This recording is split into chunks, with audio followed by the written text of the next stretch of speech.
It's the season opener.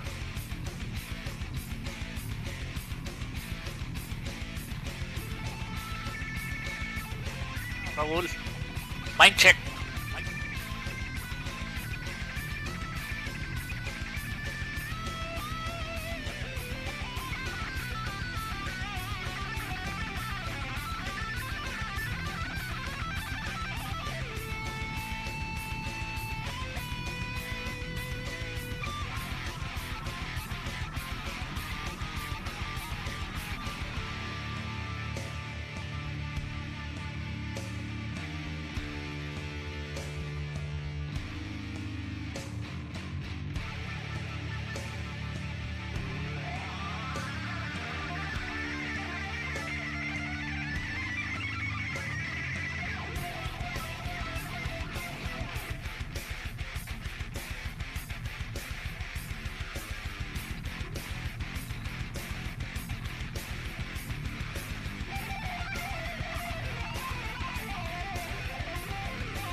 Good evening and welcome to McAllen ISD. This game is being conducted according to the rules and regulations of the University Interscholastic League. Regardless of the outcome of this game, all the players have proven their willingness to work and sacrifice in order to achieve athletic excellence. We ask that, as a spectator, you consider the time and effort each of these teams, coaches, and athletes have put forth. The officials for this event have been mutually agreed upon by school officials from both schools. Their role is not unlike those of players, coaches, teachers, and administrators. Without them, this event would not be possible. Their knowledge and application of the rules are a result of annual testing, years of study, and continual participation in clinics that further refine their understanding of the game. We ask you as students, parents, and citizens to demonstrate the kind of respect for these officials you would extend to any dedicated person in a position of responsibility. This means that you as a fan Should not criticize players on either team. Should not boo the officials. should not have alcoholic beverages on public school grounds. This is a violation of state law. Should be courteous to the visiting fans. Should cheer for your team. And show respect for injured players on both teams. Thank you for your attendance and enjoy the game. Enjoy the game. Enjoy the game. On behalf of our school board and our McAllen ISD family, I want to welcome all of you to DQ Fan Field at McAllen Veterans Memorial Stadium. Thank you for supporting sporting events in our public schools. Your love, your energy, and your passion is what drives our student athletes to excel on the field. Enjoy the competition and best of luck to both teams. Thank you.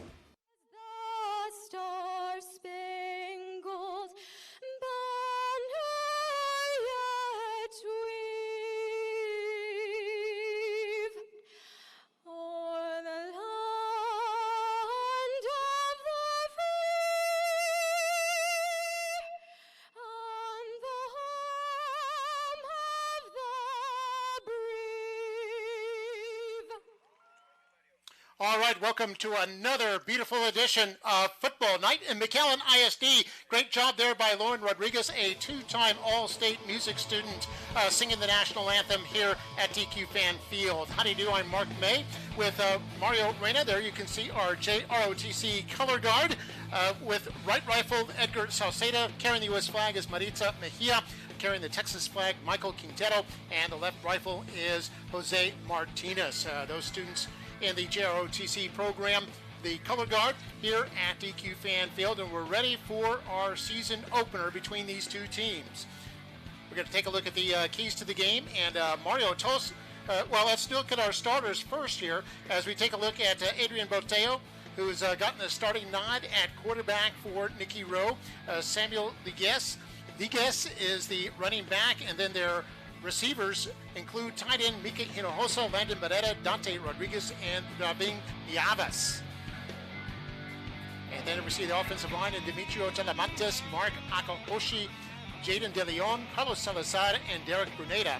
And looking over at the defense, we've got the linebackers Aaron Hernandez, Nicholas Hartman, Carlos Torres, and Dante Rodriguez. You can see Rodriguez going both ways as a linebacker and a receiver. Defensive back Sebastian Islas and Jacob Gonzalez are the corners. The safeties Nomar Aguirre and Ricardo Valencia.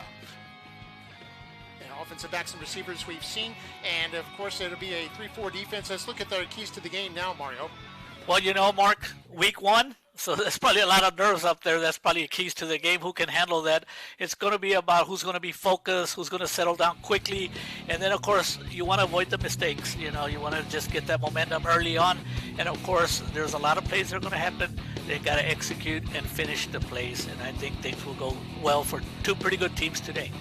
Yeah, it's a season opener for both teams. Now, Harlingen South, they were in the playoffs last year, and I know Nikki Rowe missing the playoffs for the first time in a while last year, and they're looking to get back into it, aren't they? Yeah, they do, and they have a great shot this year and try to get back into the playoffs. But I know they're playing a real good team here with Harlingen, with the coach over there, Coach Gonzalez. He's in his fourth year. He's gotten them into the playoffs 3 years in a row, winning district titles. And last year they finally broke through against McAllen Memorial in by district in a very low-scoring game. But the coach is real happy. The Coach Gonzalez to be playing against Coach Flores. He was real complimentary of Coach Flores and the program he runs over here at McAllen ISD Nikki Rowe High School. And there we're about to see the Nikki Rowe Warriors about to come through their run-through, about to run out onto the field. Harlingen South is ready as well. This is the season opener. It's a non-district game between these two, so a good tune-up opportunity for these two teams, both of them in Class 5A. And then we see Harlingen South's Hawks at the top of your screen running out onto the field. There are the Hawks are going to be wearing predominantly white tonight with the orange and green stripes and green numerals. So how about the district where Nikki Rowe is in? Is it pretty much the same, Mark, or is there any changes, major changes? They do have some changes. They have Mission maybe coming in, or? Yeah, they've got some changes, but PSJA North no longer the big boys. As we see Nikki Rowe running out onto the field. Well, I know for Harlingen South, Mark, their district changed a lot. Now they'll be playing Corpus Christi veterans, and they'll also be playing, I believe, Flower Bluff. So it's going to be in Westlaco East. So it's going to be a very, very good district. And Rowe, by the way, in the district with, of course, Memorial and Mackay, La Jolla, Juarez, Lincoln, La Jolla, Palmview are in that district. And then Edinburgh, Velas, Sabercats as well. Velas, Sabercats are 5A. The other three Edinburgh schools, Edinburgh North, Economides, and Edinburgh High are all three in 6A. Harlingen South Hawks, the visiting team. Nikki Rowe Warriors. You can see the captains there for the Warriors.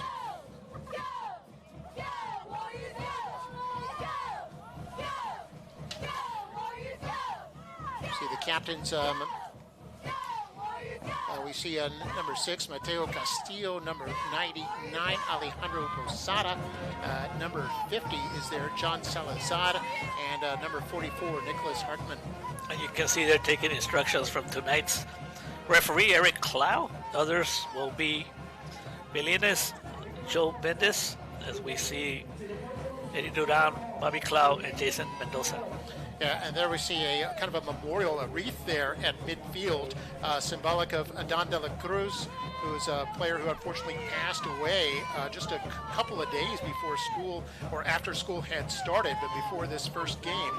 They have that there to represent him. Also, another player, a sub-varsity player in Kevin Uriel Martinez, who sadly passed away about 2 months ago in late July. There see Coach Robert Flores in his 9th year, carrying the wreath, head coach of the Nikki Rowe Warriors.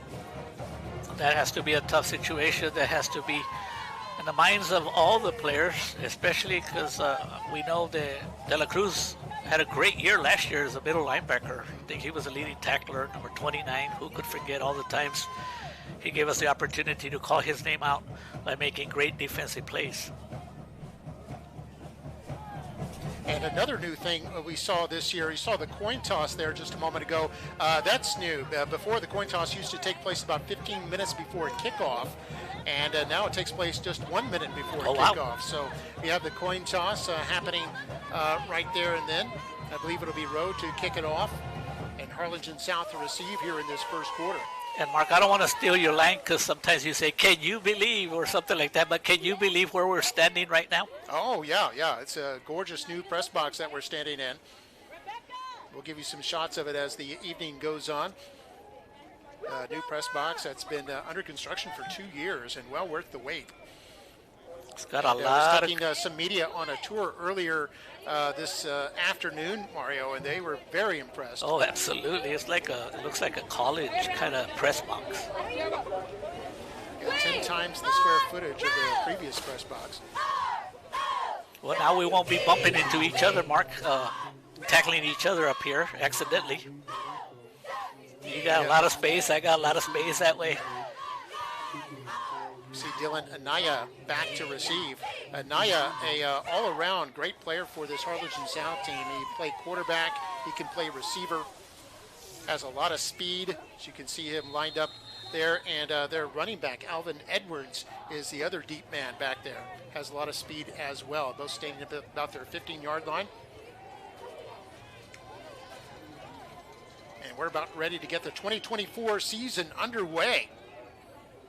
Nikki Rowe against Harlingen South, and here's the kick. It's going to be a little bit short, fielded at the 20-yard line. Turned up across the 30, a nice little seam there all the way up to about the 38-yard line. And a good return there by Luis Orozco for Harlingen South. And the South Hawks will start off with a good field position. Looks like they're going to spot them at the 41-yard line. And the first tackle of the year, credit goes to Jacob Gonzalez, who's a defensive back, and he is a senior for the Warriors.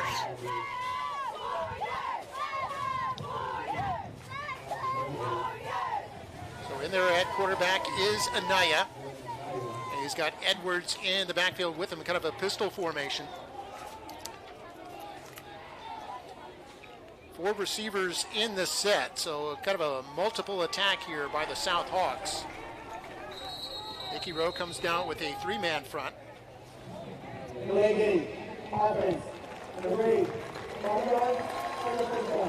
That's a bit unusual there. Before you even run your first play, get a delay of game penalty. Well, that's 6 seconds into the game, and that tells you that those are the things that happen in game 1.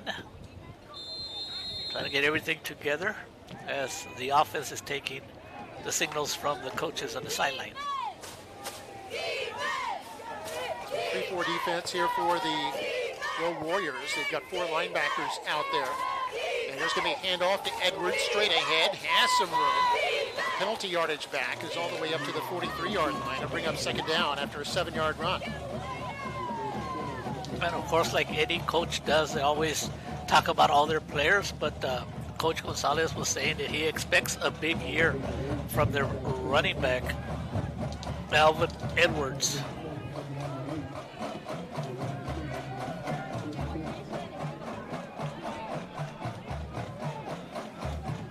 Second down, 8. Shotgun snap. Naya gives it to Edwards again. Same play as before. Breaks a tackle as he slides across the 45 to the 46. They'll bring up third down and short. Gain of 3 there.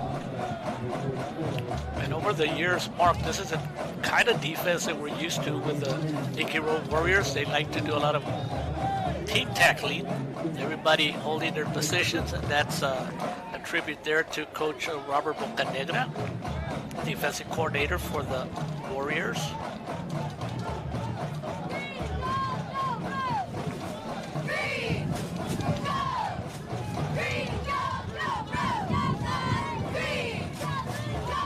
down and 5 here for the Hawks. Looks like Rowe is going to blitz here. Here's a pass. This is incomplete.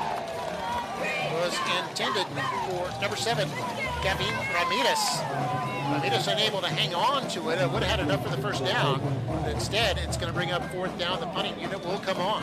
That was a good pass by Dylan Anaya. And what I like about Anaya, that play, Mark, even though the pass was not caught, he went to the receiver to drop the ball and talked to him and said, that's okay. You will get some later on in this game.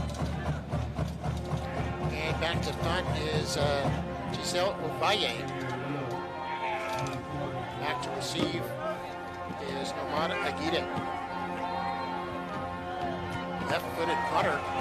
He's angling this to the left side.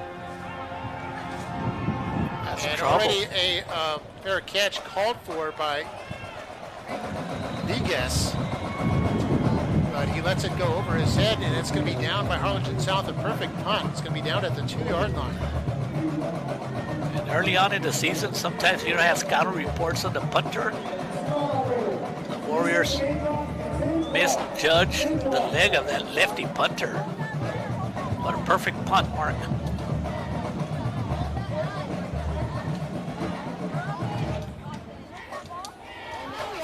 Will be backed up all the way at their 2-yard line here. 10:26 or actually 10:12 now to go here in the first quarter. No scores yet. Harlingen South unable to get a first down on their first possession. Now the Warriors have it for the first time. Boteo in the gun. He's going to hand this off. Viguez has it. Viguez, who was a solid running back last year as a junior, now is the starter in the backfield for these Warriors, who generally run just one running back. They'll have 3 wide receivers and a tight end in there most of the time. And Ligas he had a pretty good year last year. As we recall, he was pretty quick in hitting the hole.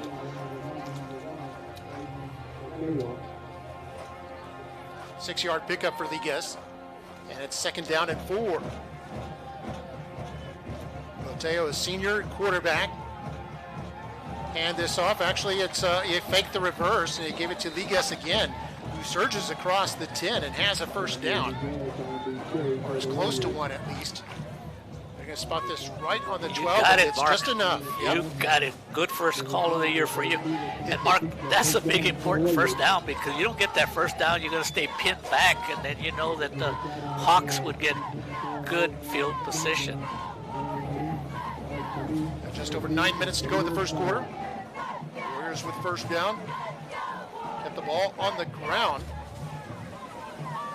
This Warriors traditionally a passing team. And here they're going to hand it off again. This is Ligas. And this time he's going to be wrapped up. It's going to be a loss back to the 10. One of the men in there on the tackle was James Navarrete, a senior linebacker. And we got an official's timeout now. Isaac Trevino. So a loss of 2 on the play.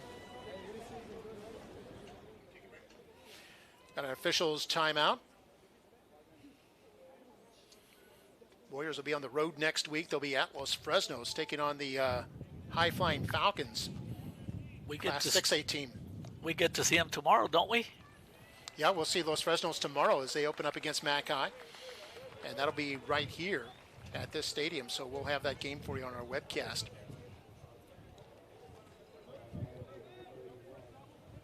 Harlingen South, meanwhile, next week, they're going to be in the Bird Bowl. They're going to be taking on the Harlingen Cardinals.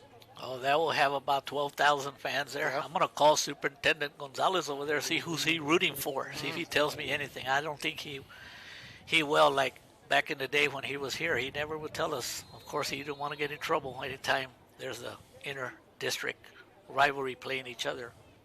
2nd down and 12 here for Nikki Rowe. Shotgun snap. Boteo to keep it across the 10. Still fighting all the way to about the 13-yard line and bring up 3rd down. Gain of 3 on the play, and now 3rd down and 10 here for the Warriors.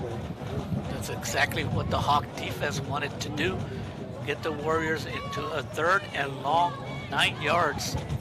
Put the ball up in the air, see if they can create some kind of miscue. Rodriguez goes back into the game. Quarterback Boteo is actually at the sideline. Now he's going to come back in. Only 12 seconds left before they need to snap it. They'll have to get this off quickly. Down to 6 seconds now as they break the huddle. 3, 2, 1, and there's your timeout. And so Rowe forced to take a timeout. First timeout of the first half.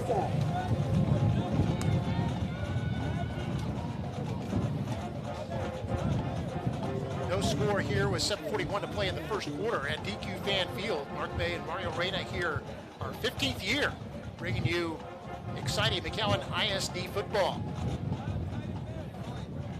We're going to take a break. We'll be back in just a moment. You're watching Football Night in McAllen ISD.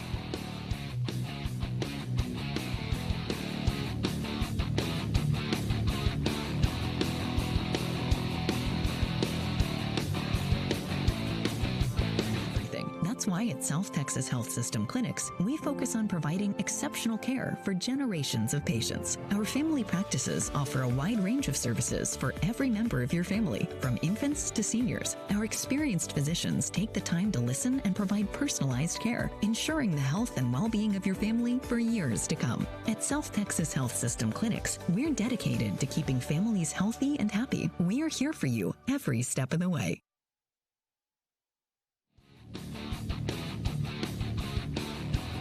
Rowe runs a play, and Rowe throws an incomplete pass. They were trying to set up a screen that had no chance.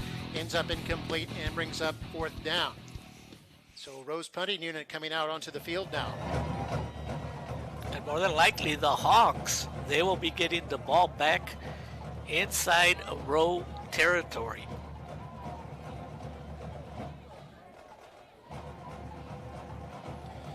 There's the snap. Good punt there by Nikki Rowe. Takes a bounce at the 35. He fielded on the run here at the 30. And a big run all the way up to the 20-yard line. Perfectly played there by Harlingen South's returner, Yadi Cabrera. Boy, that was a pretty smart play, Mark. He almost broke it for a touchdown. So yeah, Harlingen South with a 15-yard return. All the way to the 22-yard line in Rowe territory. And all this wonderful field position goes back to that punt, Mark. That punt was a key play in the first quarter. Special teams. So 1st and 10, 7:27 to go in the first quarter. Big hole here for the quarterback. Anaya loses the football. Ball still loose. Nikki Rowe may have it. They're inside the 15-yard line, and it's Rowe football. Nikki Rowe with the first turnover of the season. And they come up with it after the fumble by Anaya. Aaron Hernandez, the linebacker, comes up with the football, and it'll be Rowe ball at the 8-yard line. And what a major break there for the Warrior defense, because Anaya looked like he had a touchdown, but the ball just kind of started to wiggle out of his hands and he dropped it. We have a replay, but Warriors back in the game.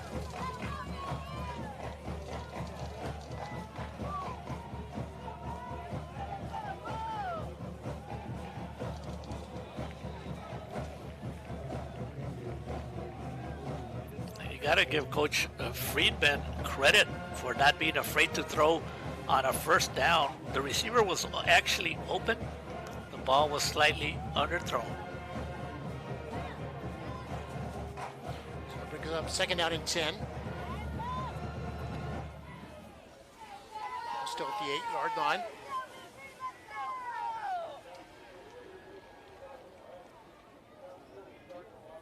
Four-man defensive front by Harlingen South, and then there's a flag down. This might be a false start.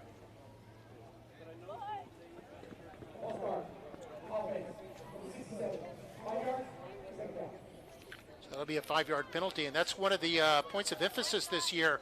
I was talking to the officials before the game, Mario, and they said that any attempt at an offensive player or a defensive player to make the other team think that the ball has been snapped, and like simulating a snap, in other words, that the ball's in play, would be called as a false start against the offense or a delay game against the defense.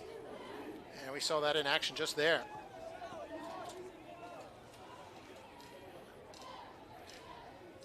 It's going to be second down and 15. Here's a pass. This is incomplete.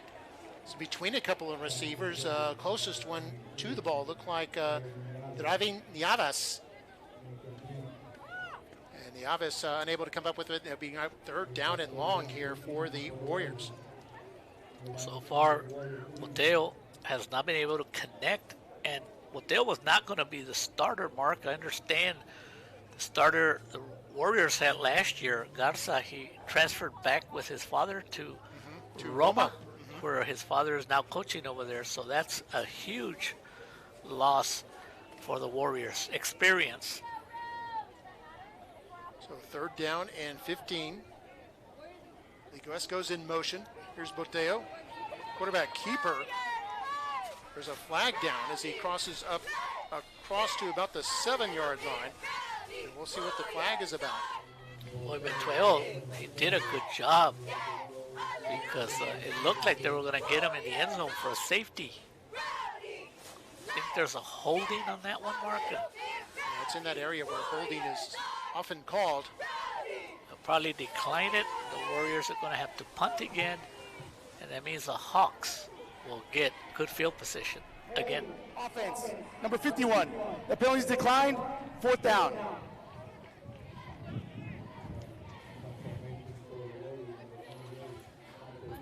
So the Warriors will bring on the punting unit once more, and once again, they'll be punting from their own end zone.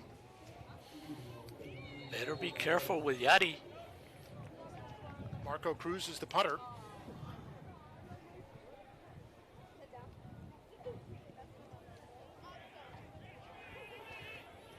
This one takes a Warrior bounce, going to be fielded on the hop by Navarrete, who crosses the 40, and is going to be knocked down around the 37-yard line, so it'll be good field position again for the Harlingen South Hawks.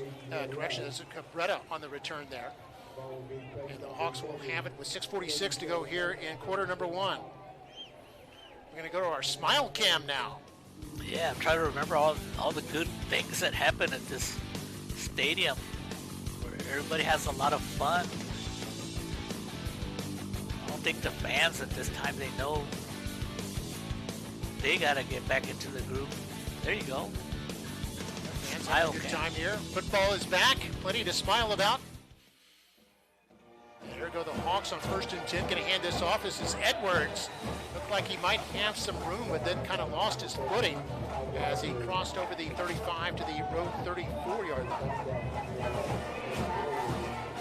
Alvin Edwards showed you there was nothing up the middle, and he tried to get something outside. Good job by the Warrior defense to contain. Can't let Edwards go outside of the hash marks, Mark, because he's very dangerous.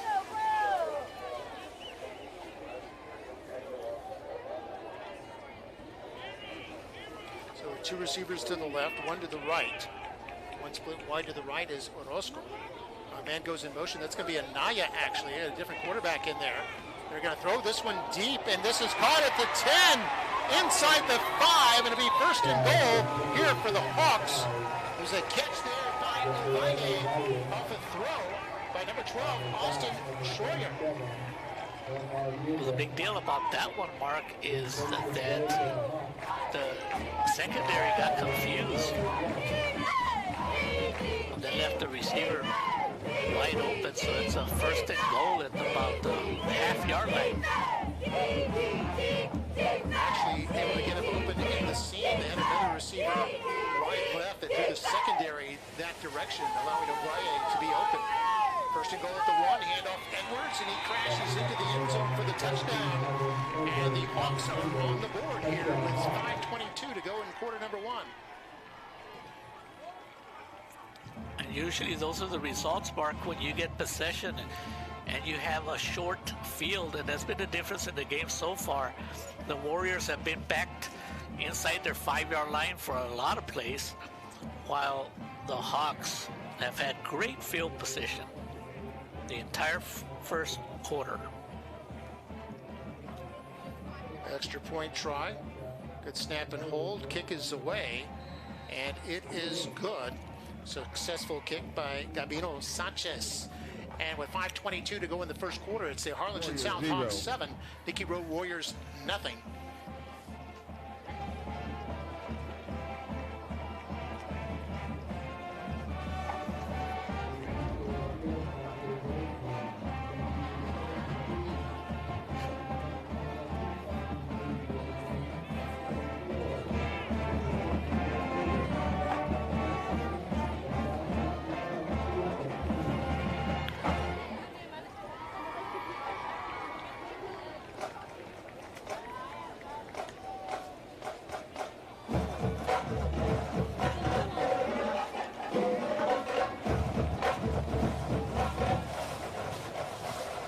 So a 3-play, 37-yard drive by Harlingen South.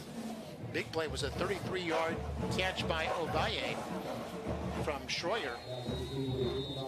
Set up the Hawks with the first and goal at the 1. Edwards carried over from there for his first touchdown of this season.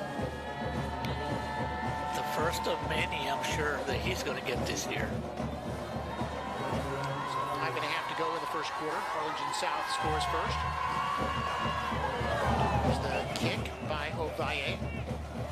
Fielded at the 10-yard line by the Warriors. Across the 20, hit, across the 25, on the way up to about the 27, maybe the 28.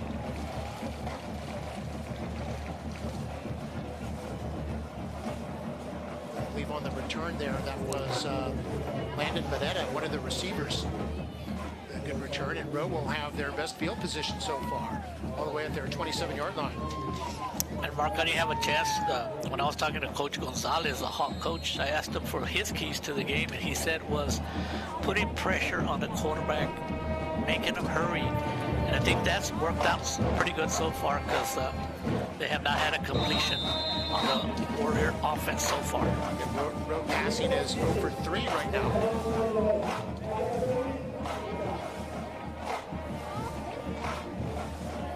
Five-yard penalty here against Nikki Rowe. Well, they've had a couple of offensive possessions, Mark, and this is the third one, and we'll see the Warriors. We talked about settling down, focus, as one of our keys to the game, and we'll see they can do it now. On first down, Ligas has it straight up the middle. First down and more, crosses into Hawks territory. A foot race now, and caught from behind, just outside the 20-yard line. A huge run there by Ligas, and the Warriors are in business. I guess they have settled down a little bit when they came to the sideline. I'm sure Coach Friedman and Coach Robert Flores talked to the offense and saying, hey, just relax. We have the offense. You have Ligas. Showed his speed. But let's give credit to number 25, Joaquin Romero, who tackled number 25, Samuel Ligas, saving a touchdown. So 1st and 10, Warriors have it at the Hawks 20. Handoff here. This is going to lose some yardage. There's a handoff to Alec Anzaldua. Hawks read that one well. That's going to be a loss back to the 22. They read that one pretty good, but they also controlled the line of scrimmage. The right tackle, they got in there quickly, messed up the play completely. Sooner or later, the Warrior offense, they might have to complete a pass. 2nd and 12 here. They hand off again, sweep to the right. Get at the line of scrimmage, and they fight their way back to the 20. They'll bring up 3rd down and 10 now. As Anzaldua on the There carry was a once more. fumble, Mark. Oh, was there? Oh, They my took goodness. the ball away, I think, from the running back.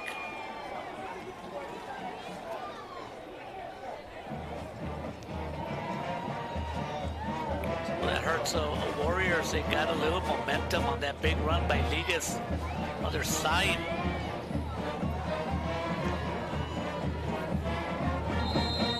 Yeah, you're absolutely right. Harlingen South. Ball came out. And Harlingen South ends up with it. They've got a first down at the 19-yard line now. 3:47 to go in the first. Just holding a 7-0 lead. The Warriors' best opportunity goes awry. Anaya goes in motion. Stroyer to throw it. And this is caught by Cabrera. And Cabrera knocked down by Aguirre. Cabrera very active. He's the one that gets the punt returns. Gain of 8 on the play. Good patience.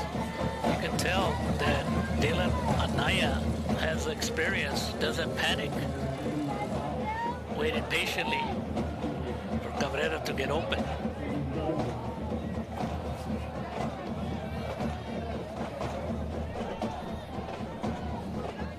Schroyer in the gun once more. Delayed handoff here to Edwards. Off tackle left side. Breaks the tackle. Still going. Breaks another tackle before he's wrapped up at about the 32. Now Aguirre once more the safety on the tackle. anytime you have your safeties real active getting tackles, that's not good news because that means the running back is usually gaining yards at the line of scrimmage.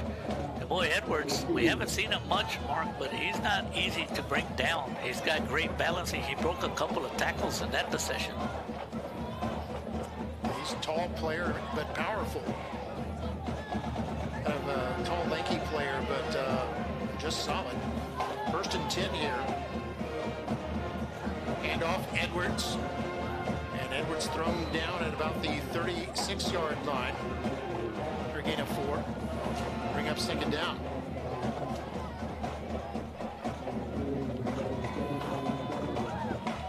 Something that separates right now the Hawk offense from the Warrior offense is that the Hawks, they've had some completions, so that puts the defense for the Warriors on their heels. What's coming at them next? 2nd down and 7. Warriors still with a 3-man defensive front. Pistol formation here. This is Anaya back in at quarterback. He's going to keep it. And he's close to a 1st down, up around the 43-yard line. Looks like it will be enough to move the chains. Gain of 7. Something I have also noticed, Mark, is that offensive line for the Hawks, it is a huge line. And they are pushing the Warrior defensive line back. In the last 90 seconds of the 1st quarter, 7-0 Hawks. Season opener between these two.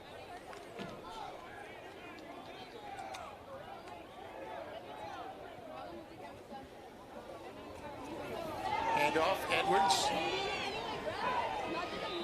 He's going to bounce his way across midfield to the row 49. A gain of 8 on the play.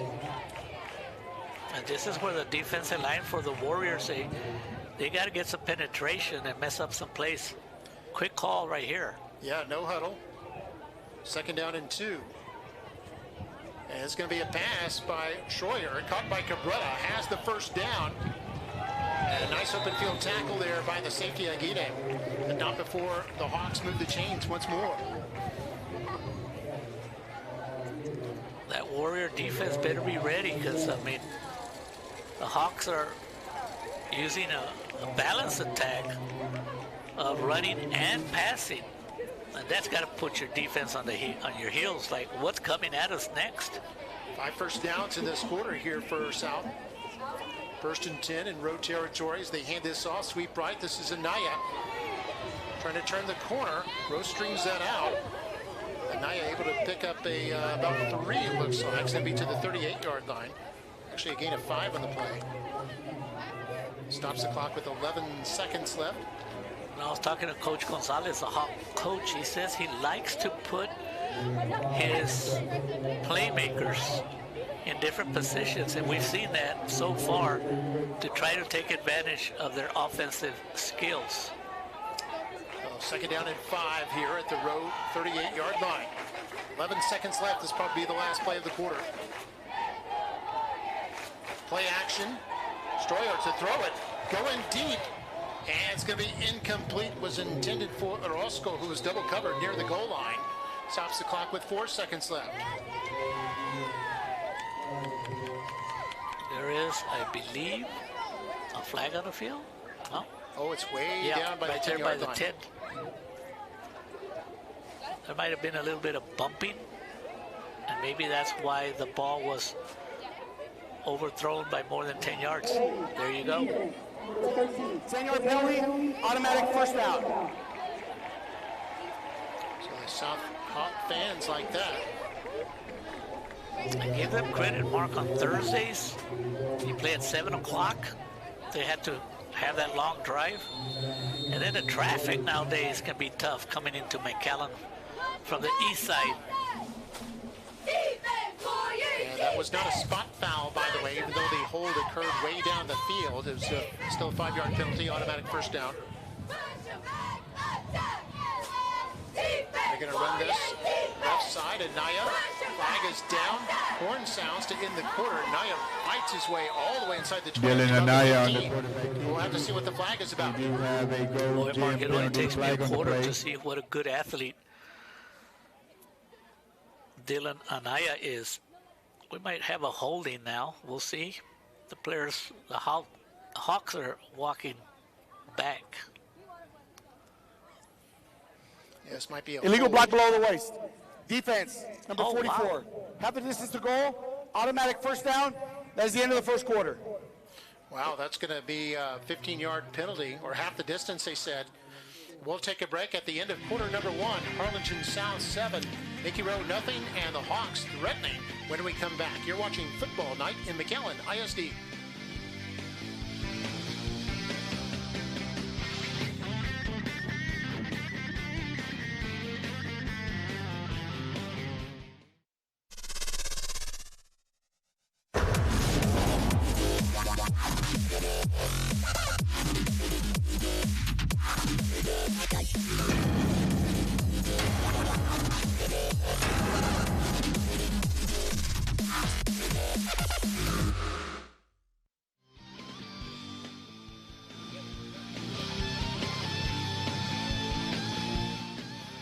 All right, welcome back. And after the penalty, it's going to be first and goal for Harlingen South, as they already have a 7-0 lead here as we start the second quarter. So first and goal from the 8-yard line. Going to hand this off. Edwards wrapped up in the backfield. It's going to be pulled down for a loss. Big play right there, Mark. Yeah, big play there. Looked like big number 99, Alejandro Bosada, a senior defensive lineman, getting in there. Talking to Coach Flores, he expects a big year out of Bosada, one of the team leaders.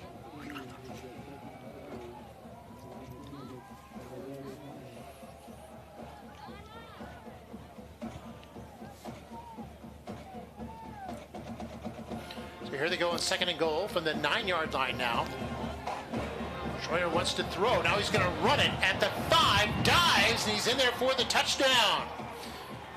And Schroyer, the junior quarterback, has a 9-yard run for a touchdown, and the Hawks lead it 13-0.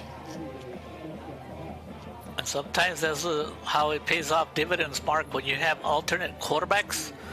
One quarterback brings something different to the game, and the other quarterback brings something different. So, Schroyer, so far, making some huge plays. He was the one that threw the long pass earlier in the first quarter, and now that wonderful run.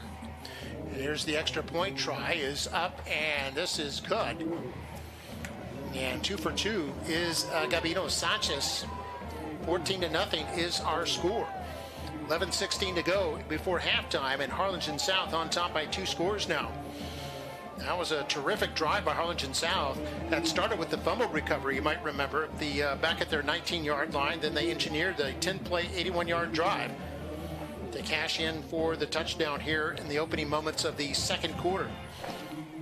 And that's what good teams do, Mark. Once they get a turnover, what do you do with it?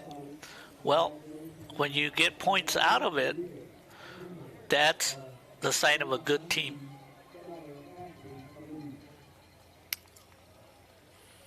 So each team has 1 turnover, but the Harlingen South able to capitalize on theirs.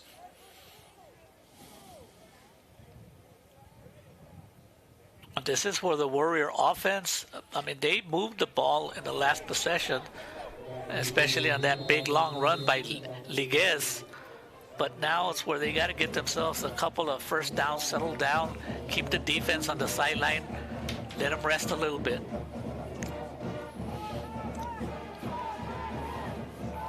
Kick by Ovalle. It's going to be deep, fielded about the 7-yard line. Warriors bring it up to the 20, then hit and down there right at the 20. It's a terrific tackle there by the Hawks. Joe Carter Nunez, he's only a freshman. In fact, he's the only freshman on the varsity roster, showing why there with his terrific special teams play. You know, any freshman that is on a varsity roster has to be special, and good things will happen in the years to come.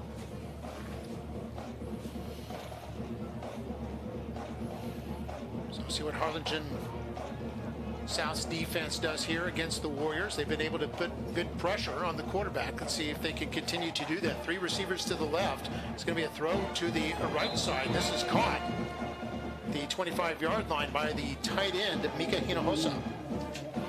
You know, that's kind of a big play. They haven't been able to complete any passes. 5 yards is good for a first down. Yeah, that was their first completion. And the thing is, more importantly, it gives confidence to the Warrior quarterback.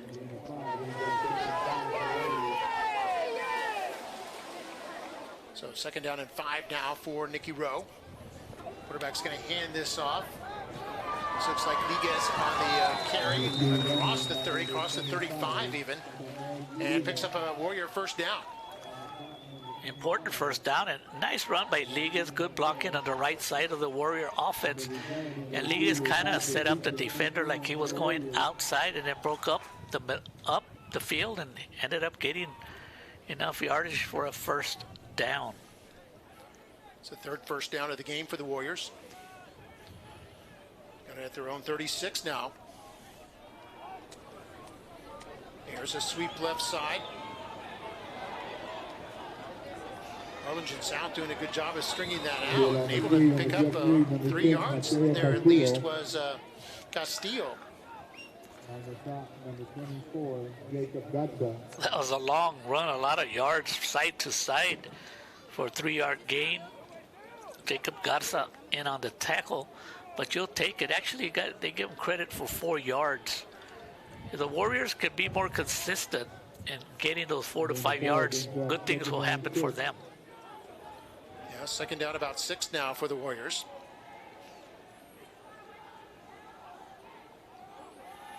Handoff. Liguez, close to a first down. He's going to be a little bit short to bring up 3rd down at about 3. They're up at the 43-yard line. Nothing fancy on that play. Just to see if we can get the yardage. And the playbook is open. Anytime you have a 3rd and 2, you go for those quick yards up the middle. Under 9 minutes to go here in the first half. 14-0 in favor of Harlingen South.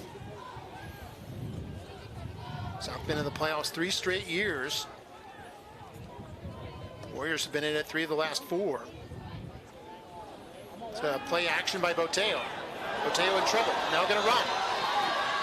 And hit at about the 45, down to about the 47-yard line. Looks like enough for a first down. It is. Give him credit. What a big play by Adrian Boteo. He avoided a sack, which would not have been good because then the Warriors would have been in a 4th down situation. But excellent play right there by Adrian Boteo. Determined mark. He knew he was going to take on a hit, and he lowered his helmet. So 1st and 10 again here for the Warriors, who've picked up 3 first downs on this drive. Timeout. Second timeout. Now we have a timeout called by Rhodes, her 2nd timeout, with 7:52 to go here in the first half. Go ahead and take a break. You're watching Football Night in McAllen. We'll be right back. It's Harlingen South on top, 14-0.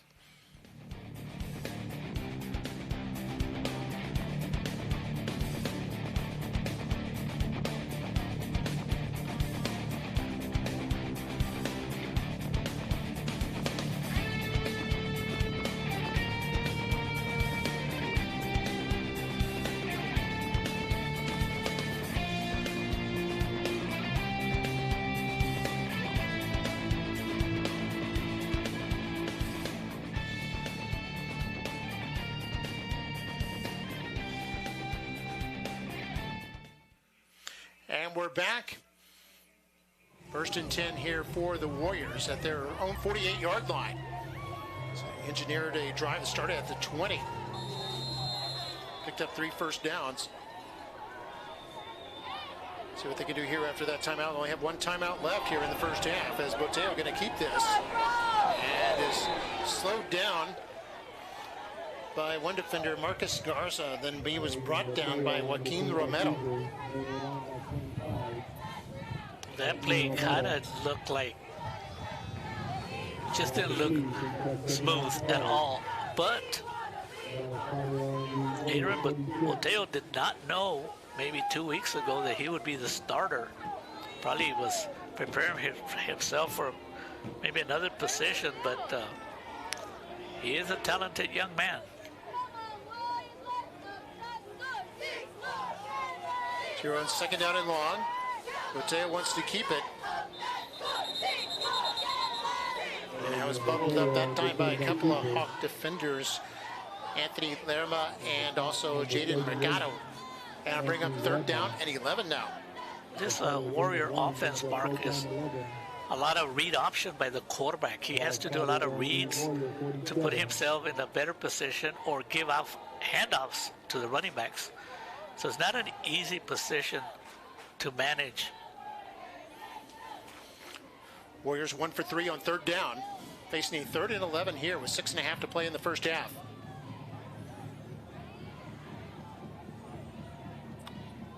It's 2 down linemen as the Hawks will rush 4. Boteo flushed out of the pocket, is able to get rid of it though, and it's incomplete. Looks like he was trying to get to his tight end, Hinojosa, and they'll bring on the punting unit. That play never had a chance to develop because of the pressure right up the middle by the Hawks. Notice they ran a stunt on that play off their defensive line. That helped get a man sprung open all the way to the quarterback and forced Boteo out. Boteo was in a heap of trouble there as he was forced to get rid of it.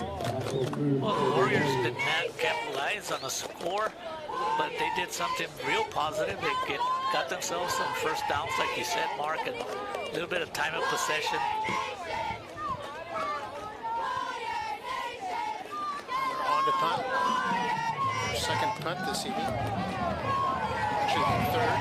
It's going to be picked up by Cabrera at the 10. Cabrera wrestled out of bounds after about a 2-yard pickup. Good tackle by Landon Barrera. And for the first time, the Hawks are not going to have tremendous field position. So let's see if the Warrior defense can get the ball back for their offense. Yeah, on their first touchdown, they had that possession.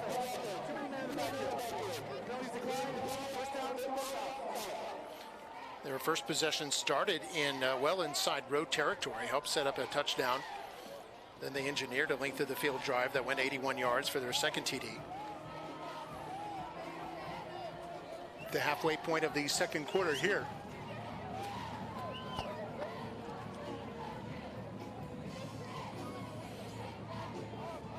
Of course, hope springs eternal at this time of year, doesn't it, Mario? Every team is undefeated. That's right. Week 1. That's when you want to brag. Undefeated. Both these teams, season opener here so far as Harlingen South, going their way as they hand off to Edwards on first down. Cross the 15 to about the 16, a gain of 4 there.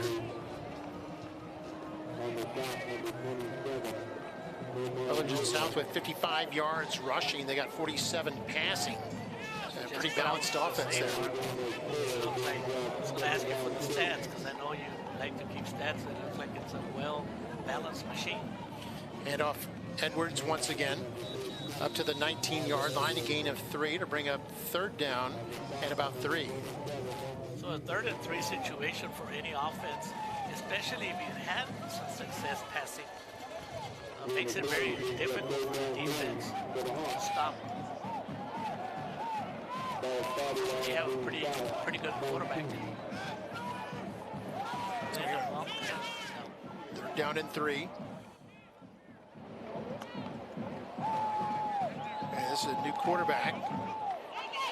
Destroyer throws that, and it's caught there. It looks like a first down for Orozco. On the dot, number 22. To get the ball all the way up to the 32-yard line. A nice gain there of 13 yards. It must be, for Coach Gonzalez, he must be pretty happy that, he's got 2 quarterbacks right now, Anaya and Schroyer. They're doing a good job. So first and 10, 32-yard line. Man goes in motion. It's Anaya. He looks open. They're going to throw this to the short back, though, Edwards, who gets only back to the line of scrimmage. Tackle on the play there by Nikki Rowe, Nicholas Hartman. Yeah, Nicholas Hartman, Mark, linebackers, sometimes they have a tendency to overcommit. But last year, Hartman had a pretty good year. And he did a good job of containing the dangerous Edwards. So 2nd down and 10 now for the Hawks. Clock running at 4:06 to go in half number 1. Hawks have all 3 of their timeouts. 2 men in the backfield here. You hand this off to Edwards. Slips 1 tackle, breaks another tackle as he crosses the 40. He's up near a 1st down. They're going to count him a yard short, actually, at the 41. And that'll bring up 3rd down and just a yard. Boy, when I was looking at that play, Mark, it did not look like he was going to get many yards, and then all of a sudden, you snap your fingers, and he's got 6 or 7 quick yards. He's quick, fast. Clock running under 3.5 to play in the 1st half.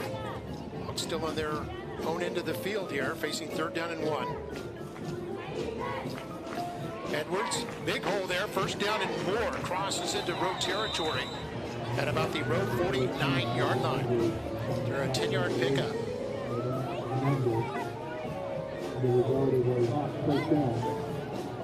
The Hawks are not in a hurry, Mark, with about 3 minutes to go by the time they snap this.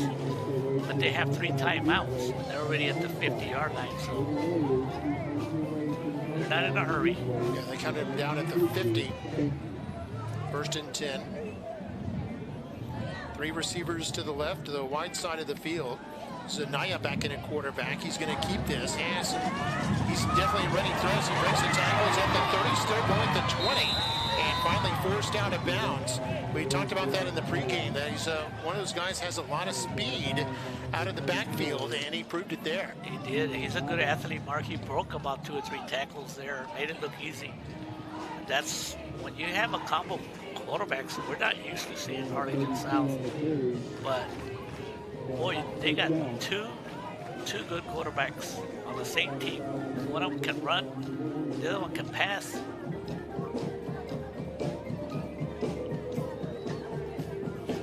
That's 10 1st downs now here for Harlingen South.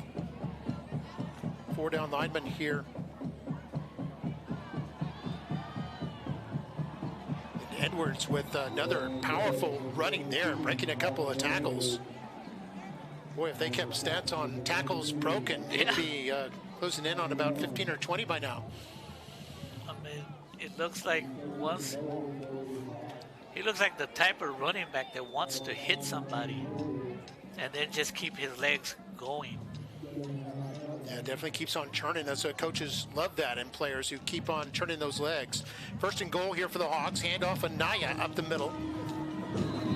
Up to the 5 before he's forced back. Gonna bring up 2nd and goal. I'll tell you one thing, if you're a defensive coordinator in that district where Harlingen South is in, they look at like it's hard to prepare for them because they throw everything at you.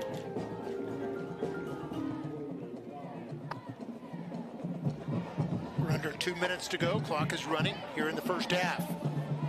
Going to see both marching bands perform here at halftime. We'll also have our kick for a chance for one of our teachers to win $100. You want to see that as well. Man comes in motion. They're going to give it to him. This is Orozco fighting close to the goal line. Flag comes down late, as Orozco looks like he's down inside the 1. Jet sweep to number We'll see 1. what this is about. Clock stopped at a minute 31. Jim, penalty flag on the field. The Hawks still with all 3 of their timeouts. Holding, offense, number 17. 10-yard penalty. That's a big Repeat, penalty. That's 2nd going to down. help the Warrior defense because it almost looked like there was a 3rd touchdown. Yeah, that was big. They're going What a to difference, spot Mark. foul at the 3-yard line. That'll move it back to the 13-yard line. It just sounds different, doesn't it? Going down at halftime 21-0 versus 14-0. Only the 2nd penalty on the South Hawks, but that one could be costly. So Second down and goal. Schroyer to throw. Gestures for his man to go toward the goal line. It misses. It's intended for Anaya. And it'll bring up third down and goal from the 13-yard line. Looks like on that play that the Harlingen South offensive coaches, they were getting on a quarterback, and he did have an open field. And he might have made it all the way. Hawks are 2 for 2 on third down. Here they face a third and goal from the 13. They're going to fake the handoff, throw this to Manuel Bedfield. Sanaya, open, touchdown. Another flag, and this might take away the TD. Could have been a screen, Mark, because he was so wide open. Yeah, it could be like a pick play, or it could be also a block below the knees. Holding. Offense. Number 17. 10-yard penalty for the previous spot. Replay. Third down. I guess that's why he was wide open, but that was a pretty nice play call. A fake one-way misdirection, and they put one of the good athletes on a linebacker, and a lot of times that good athlete is going to win. And pretty good pass also, give credit to, was it Shore? Yeah, that was Anaya, caught that pass, scored easily. Of course, part of that was because of the hold on Cabrera. Stops the clock at the minute 6 to go. And I think the Hawks now want timeout. Why not? They have 3.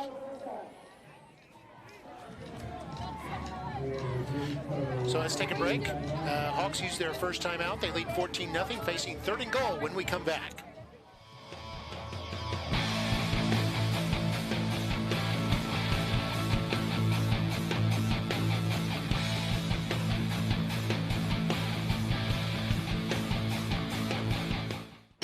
Why choose Lone Star National Bank for your business? Because no other bank does more to support local businesses. In fact, we are the #1 lender in the Valley to small businesses. We put money to work here in our community. That helps our local businesses grow. Creating more jobs. And more opportunities for all of us. Working together. Together. We do what the little banks can't and the big banks won't. Lone Star National Bank, the Valley's bank.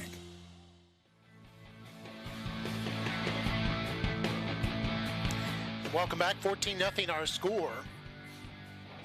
And third and goal faced by Harlingen South, as they've had a couple of holding penalties here, as they got it all the way down to the 1-yard line.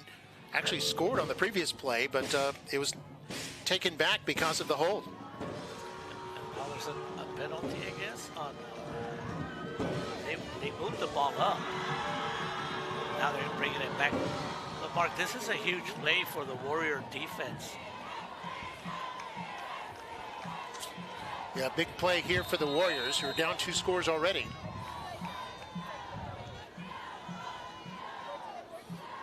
Man goes in motion.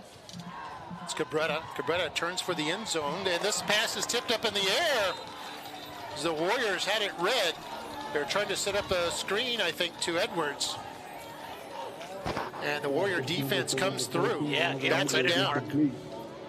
And it looked like Coach Bocadera called for a blitz, a double linebacker coming in. And that put pressure on the quarterback. Never had a chance to develop.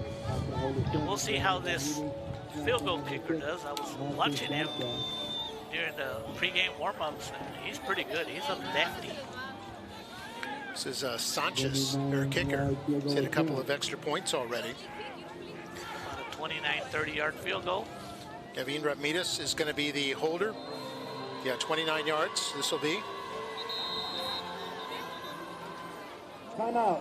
Nikki Rowe. Timeout. First down. Rowe uses their final timeout here. 14-0 our score. 4th down for Harlingen South. They're going to use their final timeout here to kind of ice the kicker a little bit. Gabino Sanchez, as you pointed out, Mario, a left-footed kicker. He's facing a 29-yard attempt here. You'll have to push this a little bit. So it's on the right hash. And with the left foot, you got to kind of push it a little bit and avoid hooking it at all. Even the slightest hook would miss.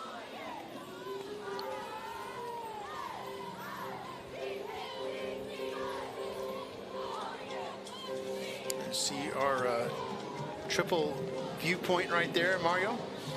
I'm telling you, this is the first time I've been up here. I might want to ask one of these days if I can sleep up here.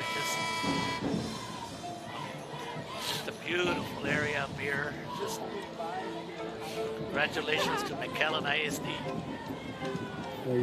Lots of space. Everybody having a great time up here, except Warrior coaches might not be so far.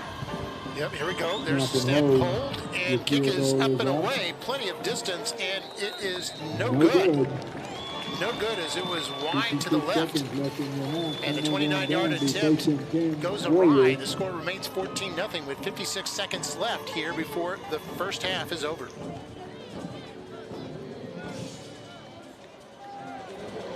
So that was a 29-yard attempt. Went wide. This drive started back at the 12-yard line. 6:08 left. But ends up picking up no points after a drive of over 5 minutes. 5 minutes and 12 seconds. But no cigar for the South Hawks. So that's big, Mark. It just, I mean, you're down 14-0, but it sounds different than being down 21-0. Don't make a mistake here. Here's Boteo. His pass incomplete. Nearly picked off as Harlingen South was all over that. It was intended for Ligas. Some Warrior fans might be thinking, why are the Warriors deep in their own territory risking something that might happen? But good coaches have confidence on their offense, and this is what the coaches are doing. They're showing confidence on their own offense. Warriors out of timeouts. Boteo to throw on 2nd and 10.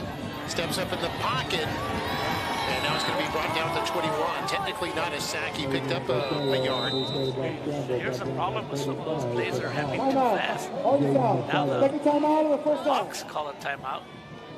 And they have another timeout. So Hawks use their 2nd timeout. Yep. They have a chance to get the ball back now. They need to be careful not to give the ball back with a lot of time for the Hawk offense.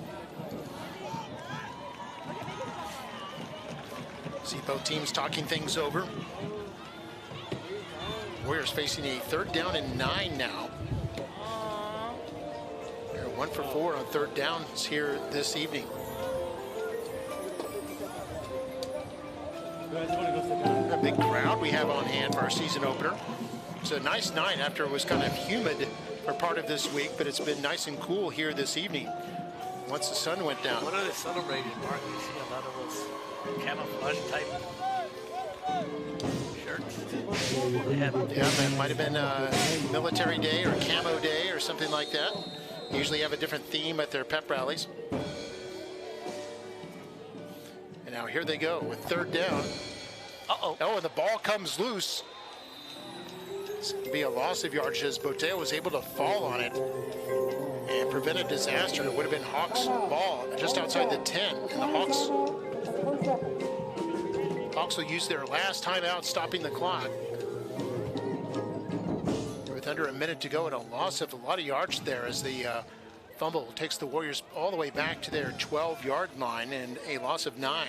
Yeah, that's a big loss. It was 4th and 18. You might try to go block it.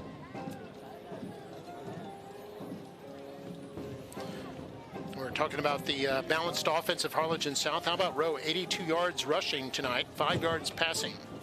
Here's a look at the brand new press box. Can they see us up here somewhere, Mark? They're waving a little bit. You can see us over there on the left side, but there's the brand new press box. You can see the smaller press box underneath it, the old press box. Oh, and this new one is 10 times the square footage of the old one. There we are, Mark. Yep. Right under McAllen. That's us waving. Very the word McAllen, very apropos. Very impressive. I'm telling you. The best in the valley for sure. First game with the new press box. Historic.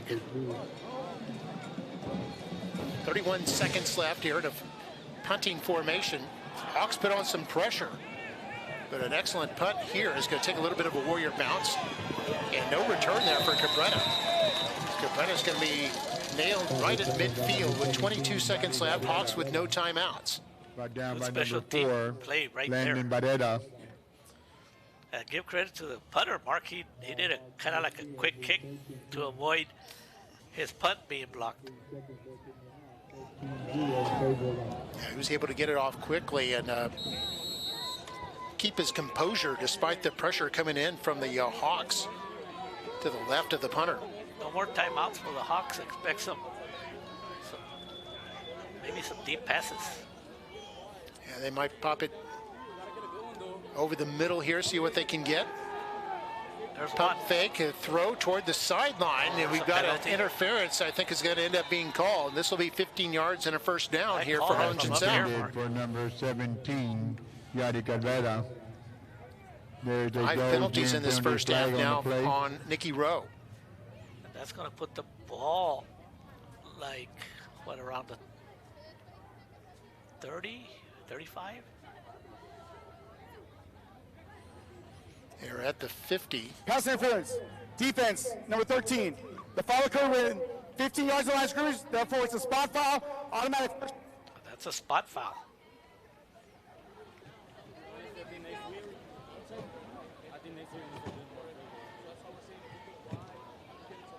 Wherever they put the ball, Mark, now the Hawks are in perfect position to throw the ball into the end zone. There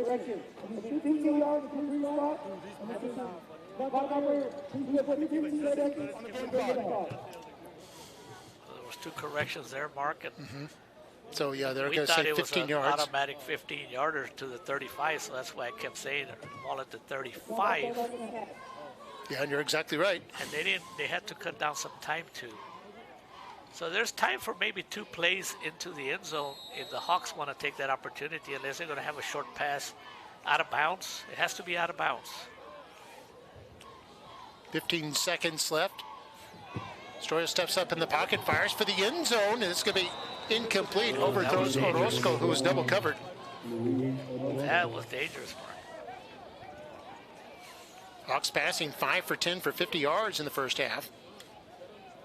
I'm sure Coach Gonzalez takes his opportunities for some free plays. Something to work on that he might want to use later on in the year. 9 seconds left.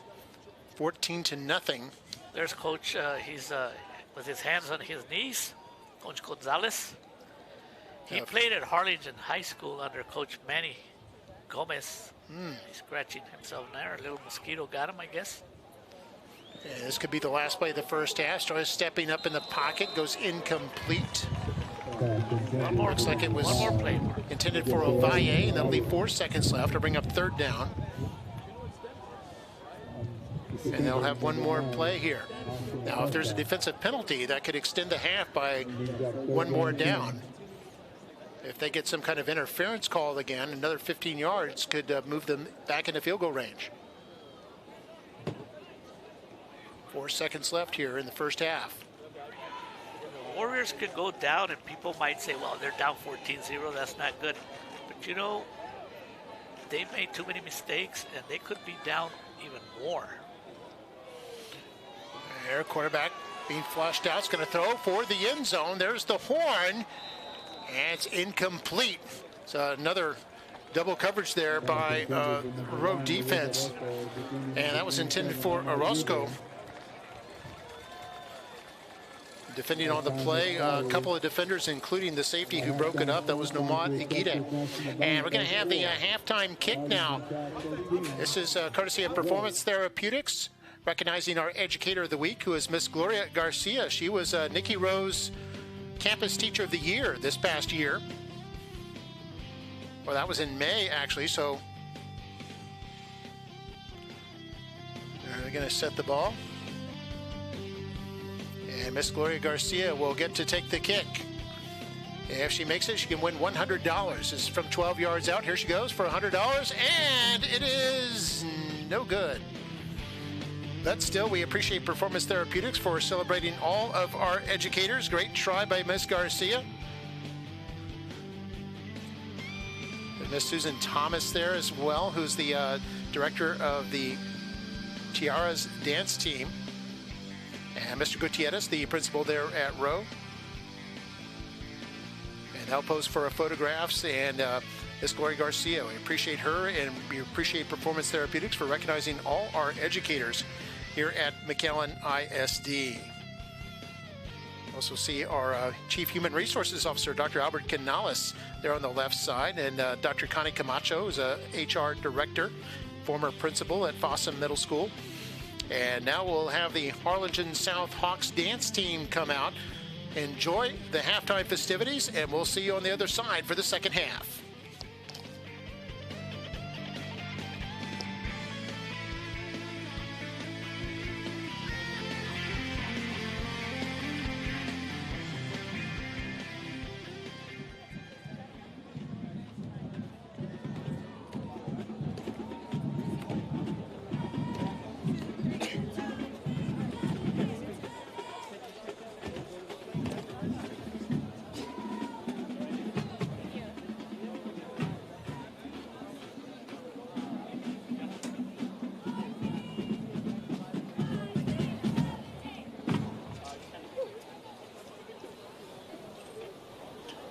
The star of the week is Chloe Castillo Lopez. The Southern Stars dance officers are First Lieutenant Mia Coronado,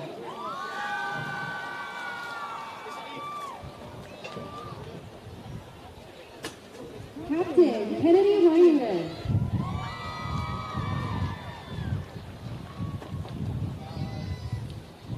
Major Morgan Jones,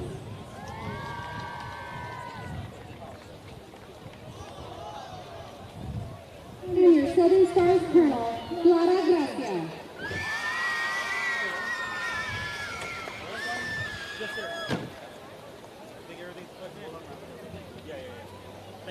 Now sit back and enjoy as our Southern Stars show you their star pride.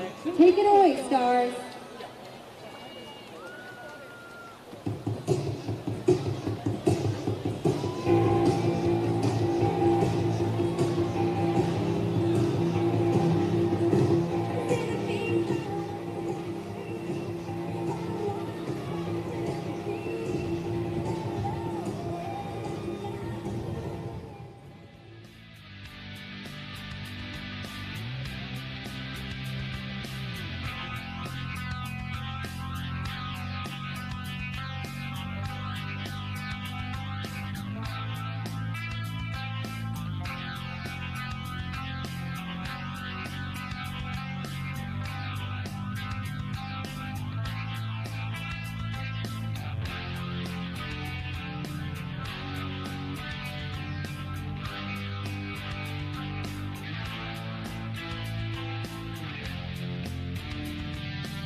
Congratulations.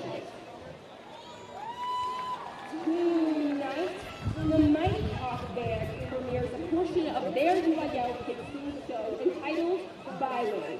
Thank you for your attention and enjoy our show.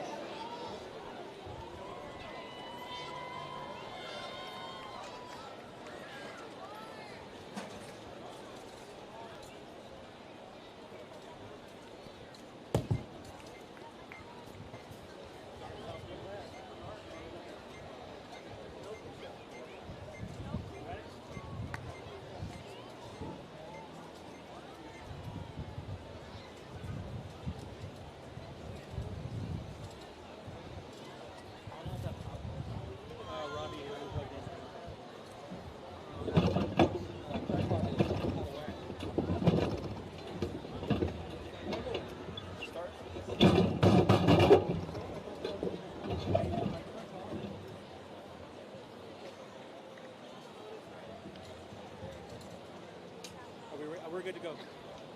Yeah, yes, sir.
Persephone.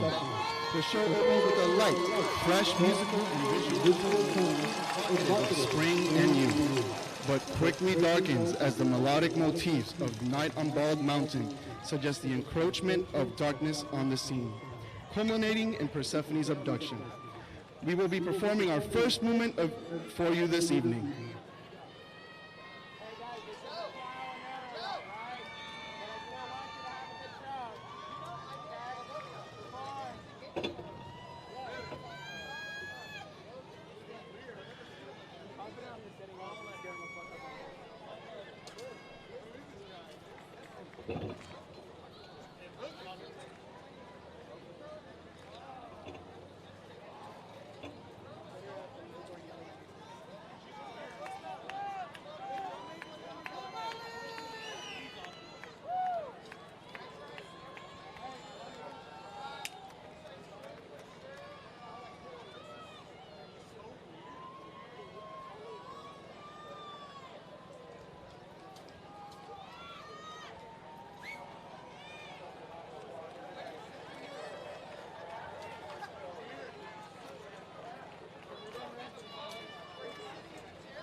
And now, under the field direction of Alondra Ortiz and Riley McNamee, we proudly present the Nikki Rowe High School Mighty Warrior Marching Band and Persephone.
Tomahawk salute to the great students, teachers, administration, community members, band parents, band boosters, and sponsors of the Nikki Rowe High School Band. Thank you, Warrior Nation, for all your outstanding support.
Moments away from the second half here at DQ Fan Field at McAllen Veterans Memorial Stadium. Mark May with Mario Reyna here, and it's Harlingen South on top, 14-0, on the strength of a couple of touchdowns. Edwards had a 1-yard touchdown run, and the quarterback Schroyer a 9-yard touchdown run in the first half.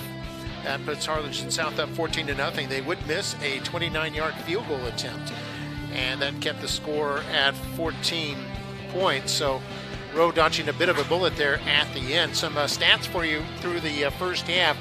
It's Nikki Rowe with 82 yards rushing, 5 yards passing for 87 total yards with 4 first downs. And then for Harlingen South, 121 yards rushing, 50 yards passing for 171 total yards. And they had 11 first downs in that first half. Penalties, 5 on Rowe for 45 yards. For South, it was 3 for 25 yards. Each team had 1 turnover. Passing for Harlingen South, they were 5 for 11 for those 50 yards. And then for Rowe, they were 1 for 6 for 5 yards. Third down conversions, 2 for 4 for Harlingen South. And for Rowe, they were 1 for 5. That's where we stand right now as we see the Little Warriors come running out onto the field. It's a tradition that's been going for about 10 years now. Little Warriors, they have little Bulldogs, they have little Mustangs before each of their home games. You see the Little Warriors here. These are elementary age kids who join the Warriors quarterback club. They get a free t-shirt and they get to run out to start the second half of every home football game. Not the only ones that get to be under the Thursday or Friday night lights.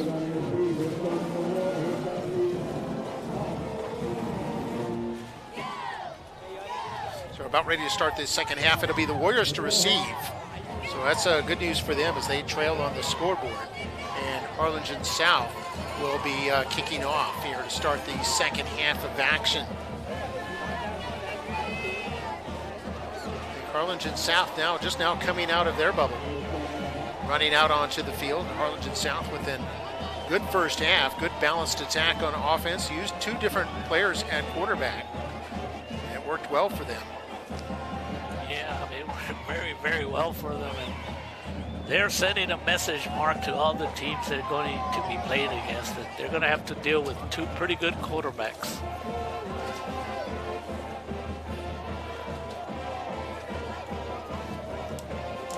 What the Warriors need to do here in the second half, especially when they receive here, Mark, is they're not needing to try to get themselves a drive and get some points on the board. Yeah, Harlingen South last year, 8-4 overall. They went to the second round of the state playoffs. They were 6-1 in district and have quite a few returners, 29 lettermen back and 7 starters on offense, 5 on defense. So a lot of experience on that team. Well, that's when it usually shows up, Mark, in the first games when you have your experienced players that are used to having some varsity experience. They're more relaxed. Second half underway. And we're underway here in half number 2. This ball's going to go into the end zone. And it's going to come out to the 25 following the touchback. Rowe last year, 4-6 overall. So they missed the playoffs for the first time in a while. They have 11 starters back, 6 on offense, 5 on defense with 26 lettermen.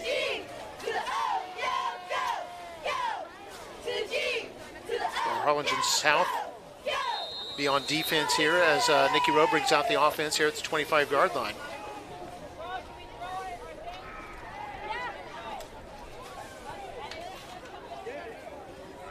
See what they can do from here. So Boteo's still in there at quarterback. This is now the pistol. Going to fake it to Ligues and pass it off onto the left side to Castillo. Castillo forced out of bounds after a short run. Castillo with a gain pass. Actually just 2 on there. I thought he had more than that. Yeah, it looked like it goes more yards than that. But that's a quick pass to try to get confidence. Yeah, it's one of those that you're hoping your receiver can break a tackle. If he breaks a tackle, then he can take it up for close to first down yardage. And Harlingen South on top of that one after the completion. Quick snap, handoff. Ligues finds his way up close to a first down, up near the 36-yard line. Picked up a nice block from his offensive lineman, Demetrio Tadamantes, the right tackle. Gain of 7 brings up third down. The officials today, they've been kind of active, but not too active. Referee Eric Clown, Jason Milenes, Joe Mendoza, Eddie Longoria, Eddie Duran, Bobby Clow, and Jason Mendoza. Kind of a young offensive line here for Nikki Rowe. They've got 2 seniors, a junior, and 2 sophomores. That's starting O-line right now. Now facing a 3rd down and 1. Opening minute of the 3rd quarter. They're going to pull the guards. Boteo fakes the sweep left, tried to do misdirection to the right, but Harlingen South wasn't having it as they read that play very well and tackled Boteo for a loss. On the tackle there was Cash Harrell, a junior linebacker. And the Harlingen defense Harlingen South defense making a statement. Yeah, loss of 5 yards there. And that'll force Rowe to come out and punt for what would be the 5th time this game. Back to see the punt, number 17, Yadi Cabrera. Punting, number 28, Marco Cruz for the Warriors. A lot of movement, and a flag is down. 5 yards, still 4th down. That was a go, Jim penalty. I'll move it back 5 yards. Brings up 4th down 11. 5 penalties now for 50 yards. 6 penalties for 50 yards against Nikki Rowe. 4th down at 11. It's going to be fielded by Cabrera right at midfield. Has it at the 50, able to break a tackle, and then is bottled up in the Rowe territory at about the 47-yard line. So once again, Hawks will have excellent field position, and that's kind of been the story of the evening, hasn't it, Mario? It has been, and that's why sometimes coaches will tell you that a key to the game is special teams play and defense, and that's when field position, and that's when I mean, if you win field position, you're going to have a great chance of winning the game because your offense doesn't have to go too far to get points. Yeah, they were playing with just half the field, while Rowe most of the time is forced to go the entire field.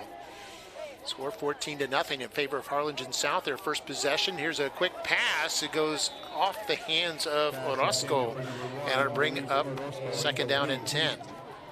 And that play, that's the type of play where a lot of receivers, they try to run before they catch the ball. So 2nd down and 10 here. South next week. They've got the Bird Bowl coming up. They'll be taking on the Harlingen Cardinals. That'll be a non-district game.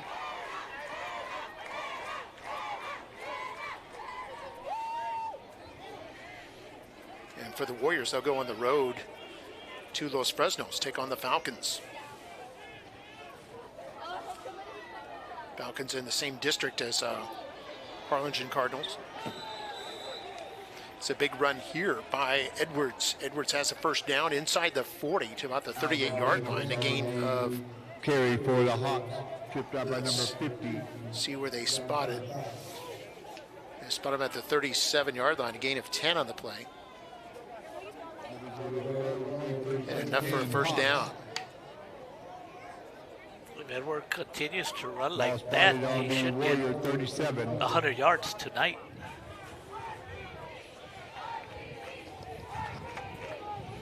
Nine and a half to play in the third quarter.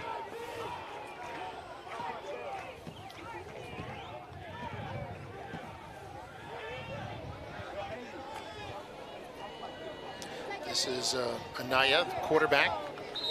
Tried the quarterback keeper, but nothing doing there as he's bundled up by John Salazar, the defensive end for the Warriors. On the stop, number 50, John Salazar. There, it's all about the penetration by the defensive line. They've had several of those type of plays throughout the game, but not often enough. If the Warrior defense wants to be respected, they need to do that a little bit more often.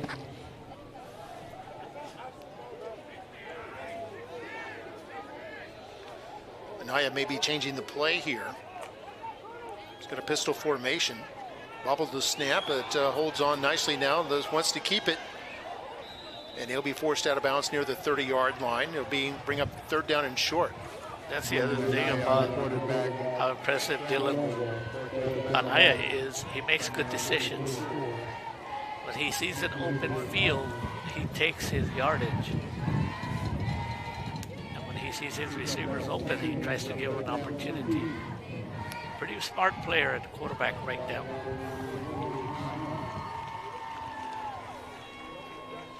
So 3rd down and 2 here for the Hawks. In road territory at the 29-yard line. I hand this off. This is Edwards. Has a hole to his right and has the first down at around the 24-yard line. 6-yard pickup on 3rd and short, and that'll move the chains. The Hawk offense, they're not trying to hide anything out here, Mark. I don't know how many other running backs have carried the ball besides Edwards. Yeah, they've had well, Anaya's carried it a little bit as out of the quarterback spot, but as far as another running back, I have not seen one. Now they've got Stroyer in there at the quarterback spot, and here they hand it off to number 8, Anaya, so gives Edwards a little bit of a respite. 3-yard pickup. The 3 stars on offense, and a lot of pressure on the defense because what Coach Gonzalez tries to do is give those opportunities to your playmakers, and eventually they will.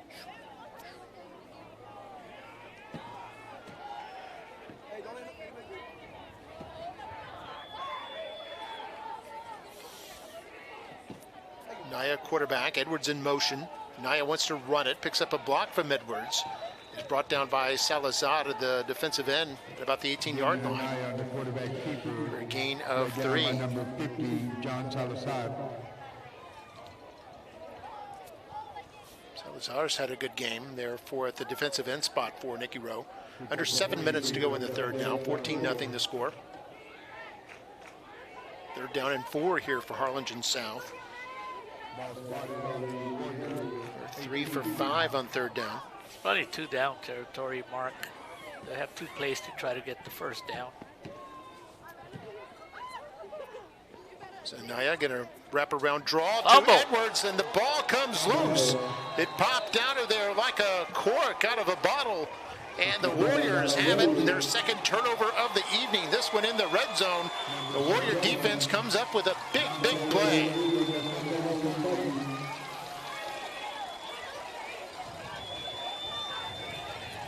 That's what the Warrior defense needed. They needed a stop. Let's see if it motivates the offense.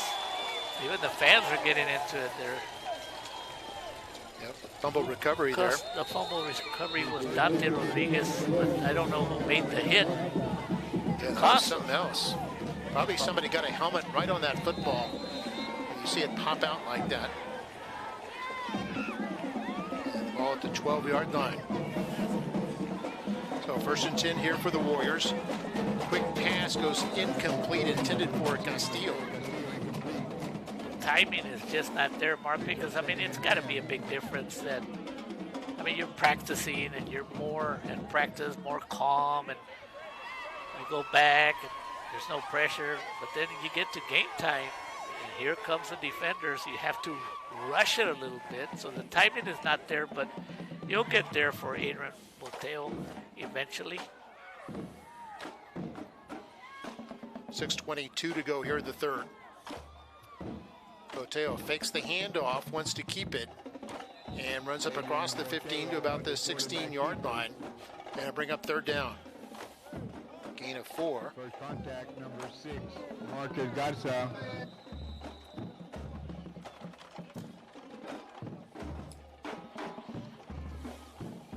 We have a goal, Jim, penalty flag on the play. Warriors defense has come up with 2 turnovers here tonight. Keep this game within 2 scores. Number 71. Half of this is the goal. Third down. That's not a good penalty at all. And those are the type of penalties that we know Coach Robert Flores does not like, and he will definitely talk to his player about it because, I mean, it goes from a 3rd and 4 or 5 yard situation to a 3rd and long. And that's not good, especially for a Warrior offense that is kind of struggling so far. That makes it, what, 3rd and 13? Yeah, you're right, 3rd and 13. Much more formidable down in distance. Especially where they have the ball right now. Yeah, backed up near their own end zone. I'm noticing the left ankle of Boteo is wrapped up as he throws over the middle. Man was open, Liguez open, but unable to come down with it. A rare golden opportunity for the Warrior offense, and just didn't execute. Down the road, Mark, that play well worked. But good play call. Looked like Liguez was wide open. They would have had a big gain, Mark, to almost midfield. Yeah, they'll bring on the punting unit now. They punted 5 times tonight. I'm wondering if Boteo maybe have been tweaked an ankle or something because he had it his left ankle wrapped up there pretty tightly. I noticed on the last set of downs. And here's a block punt, goes out of the end zone. It's going to be a safety. Block punt there by Harlingen South. And now it's 16-0 for the Hawks. It's a block there by 6, Marcus Garza. Marcus did a great job, Mark, of timing when the snap was going to happen. I mean, he timed it perfectly and broke through. That was trouble. Actually, fortunate for the Warriors that the ball went out of bounds just for safety. Yeah, if that had been recovered in the end zone, that would have been a touchdown. Carla Pena of Nikki Rowe Warrior Cheer Team. These young ladies are our Vela Commercial Real Estate Cheerleaders of the Week. So 16-0 our score now in favor of the Harlingen South Hawks. And what's worse is this means Rowe now has to kick off to the Hawks.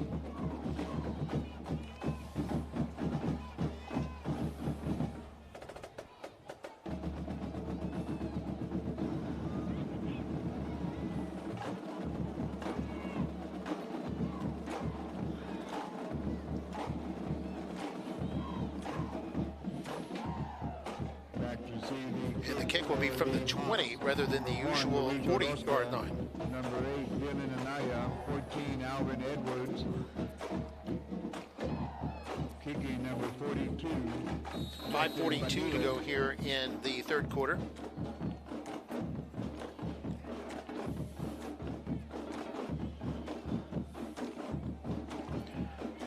Here's the kick, fielded at the 30-yard line by Harlingen South. That's Zovalle. Across the 40, cross midfield, now has only the kicker to beat. And at the 30-yard line, he's going to take it the distance. That's Orozco with a 70-yard return for a touchdown, but there is a flag way back at midfield. I think it's coming back, Mark. Bad block. What do you call it? First down, Harlingen South. Yeah, blindside block. Blindside. And I think it may have happened well after the returner had gone past that point. In other words, a totally unnecessary penalty. And those are the penalties that really, really hurt. But it had nothing to do with the outcome of the play, especially a positive play. Yeah, that was a 70-yard kick return for a touchdown. I'll tell you, this officiating group, Mark, they don't have a problem making the calls, because that's at least twice that they brought a touchdown back. Yeah, both times it's hurt Harlingen South. But South will still end up with the ball at the 39-yard line. And touchdown taken off the board. They still have a 16-0 lead. 5.5 to play here in the third quarter. Incomplete pass. That was, looks like it was intended for Cabrera.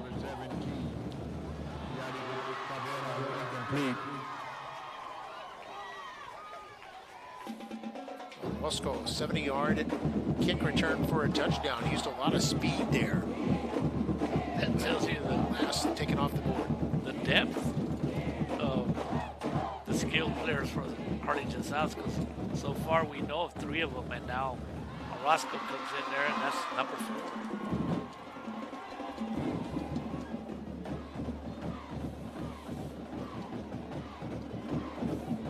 Looks like Anaya in there, quarterback, has Edwards to his left.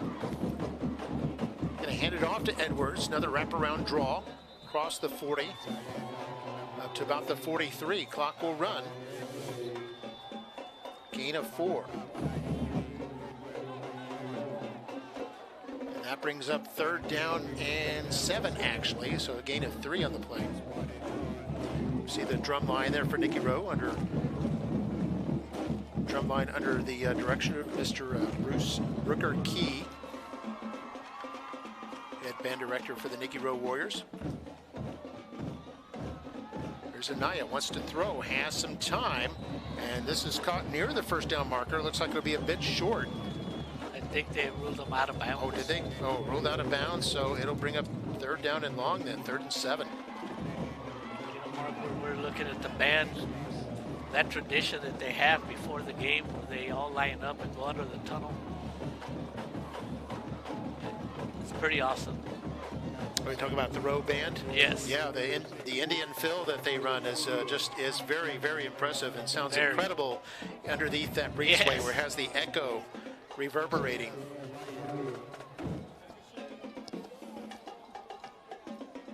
They're gonna punt it out. The punt, only the second one by South tonight, and a fair catch made inside the 20 at about the 17-yard line by Nikki Rowe. We're going to field it at the 18-yard line, actually. And the Warriors will have it there with 4:40 to play here in the third, still trailing by 2 scores. As long as you can keep it at 2 scores, you've got a fair chance of coming back. Going down 3 scores, a lot tougher. You're right, Mark. Believe it or not, I mean, the Warriors have been outplayed, but yet one big offensive play, and it becomes interesting. Mateo back to throw. In pass rush, forces him to run. This time he has room. First down and more. He's up across the 35 to about the 38-yard line. That's what makes Mateo a dangerous quarterback, because he can also run. And as he gets more comfortable in his role as quarterback, then defenses are going to respect his running ability, and that will lead to him having more time to pass the ball. First down of the quarter here for Nikki Rowe. Mateo forced to throw. Good decision. And this is going to be caught. It's going to be up near the 45-yard line. Nice little catch by Ligas. That's one of the good plays for a quarterback. Mateo scrambled a little bit and spotted Ligas up for a big 8-yard gain.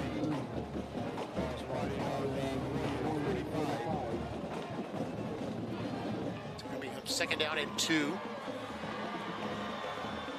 at their own 46-yard line. 3.5 to go in the third. Handoff. Looks like Ligas. This is wrapped up by the defense. Excuse me, that was number 2, Ansel Dua. His first carry of the second half. Loses some yardage back to the 44. Yeah, that Warrior young offensive line is just having problems controlling the line of scrimmage. Running plays are not getting them many yards. 3rd down and 4 for the Warriors. Yes, Harlingen South, they're bringing everybody now. Everybody, including the kitchen sink, and a great play there by Rowe as they get this off to Castillo, is able to pick up a first down inside Hawk territory at the 45-yard line. The gain of 11. Very nice pass, one of the best passes of the night for Mateo. He had time, that makes a difference, but I think he's getting time now because they're starting to respect him, his ability to run and scramble. So 1st and 10. New set of downs. Mateo back to throw. Again, flushed out. Has a man chasing him. Able to buy himself some more time, and his throw is caught. The fans love it. Oh, yes. Fans and the players going wild now. And a terrific catch there by 23. That was Niaves. Another good play by Mateo, Mark, and you can just see him. He's got a little pep in his step. He's just, you know, he's getting some success. It all started with that big run, and then another completion, and then this completion. So now he's getting that confidence. Yeah, not worried about the pass rush anymore. Knows he can take advantage of it. He's got 3 receivers to his right side, including the wing and Rodriguez. It's going to be a sweep right. It's going to be a reverse. This is Castillo. Has some room. Castillo with the right side of the field. Is going to bounce it outside at the 20 and pushed out of bounds inside the 15 at about the 12-yard line, and another first down here for Rowe. And the good news, Mark, for the Warrior offense is that those kind of plays sometimes gets you flags. There's no flag. So now the Warrior offense is clicking. Warriors they up can to get some kind of score. That will do a lot for them. Ball at the 12-yard line after a 19-yard run there by Castillo off the reverse. 126 yards rushing now for Rowe. We have a timeout. South wants to talk things over. They take a timeout. South's first timeout. They lead it 16-0 here in the third quarter, but Rowe with their biggest threat of the evening. So we'll take a break, and with the late third quarter here, it's the Hawks on top. Rowe is threatening. You're watching Football Night in McAllen ISD.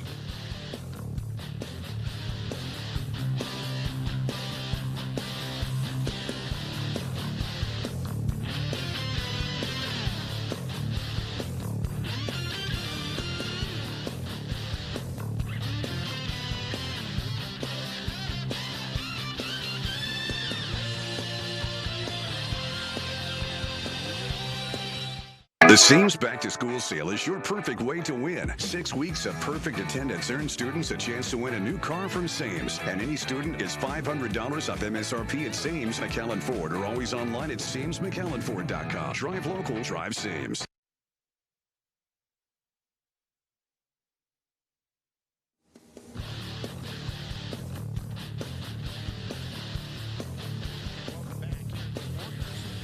First and 10 at the 12-yard line.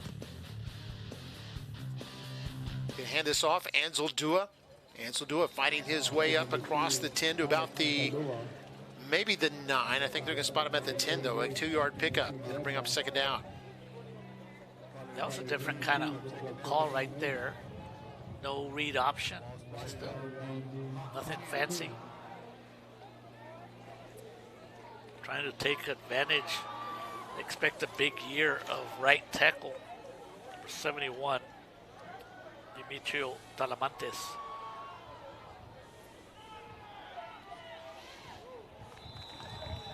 That doesn't get much there. Once again, that was Ansel Dua able to get to the 9-yard line. This will bring up third down after a gain of 1.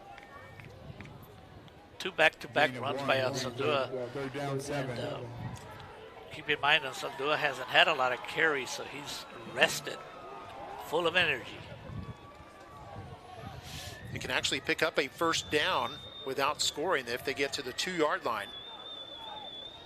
So Boteo running in. You can see Boteo's left ankle taped up.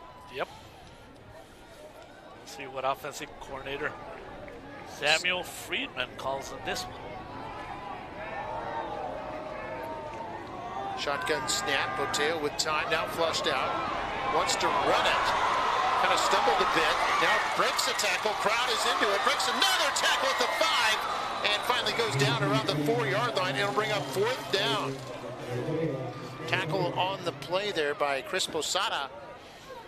And it'll be 4th and a short 2. You know the Warriors will run for it. But that's going to be the last play of the quarter, Mark.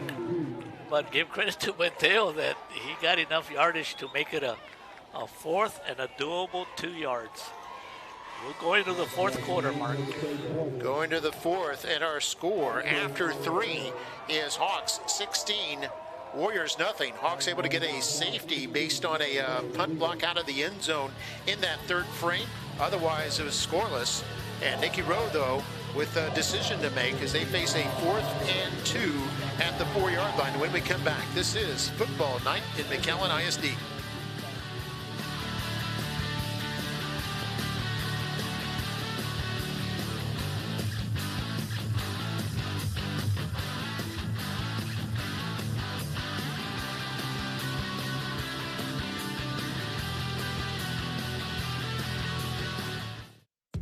To be or not to be? That is the question. Line? Hello? Hello? Attendance today, success tomorrow. Attendance matters. And we're back. No punting unit out there. Looks like the Warriors will go for it here as they were down 2 full touchdowns. Field goal keeps them down 2 scores, so they'll go for it here. 4th and 2. Boteo handing off. Ansel Dua bobbled the handoff. Now the ball picked up, went into the end zone for a touchdown. I don't know about that, Mark. Can you advance the ball? Looking at for a signal. Ball came loose, picked up by Ansel Dua.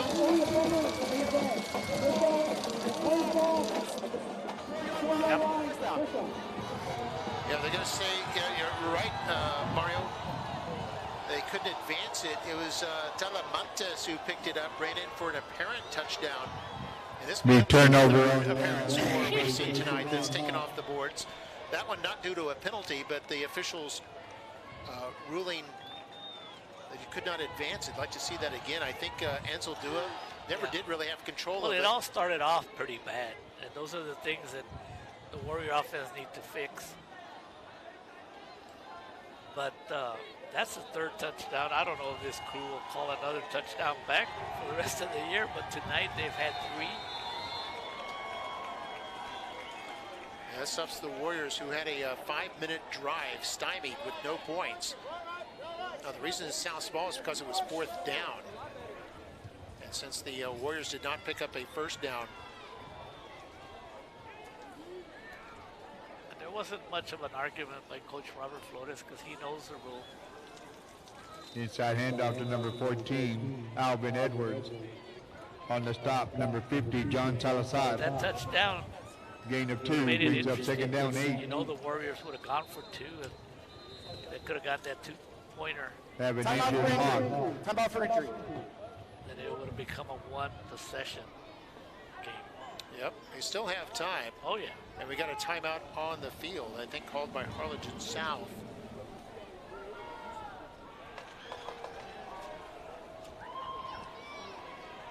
That would be their second. Actually, I think it's officials timeout. Officials timeout with 11:39 to go.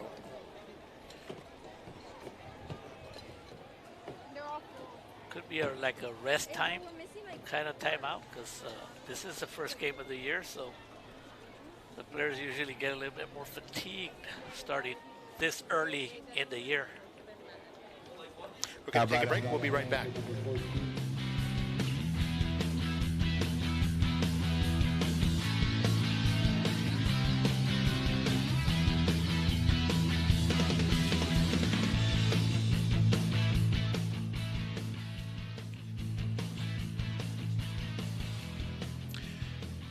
Nothing our score, 11:39. Left in the 4th. Second out at 8 here for Harlingen South. For the officials timeout. Quarterback in there is Stroyer. Scrambling in his end zone, lets it go, and this is caught. It's going to be a first down at about the 16-yard line. And caught by number 17, Yari Cabrera. The gain of 11 on the play.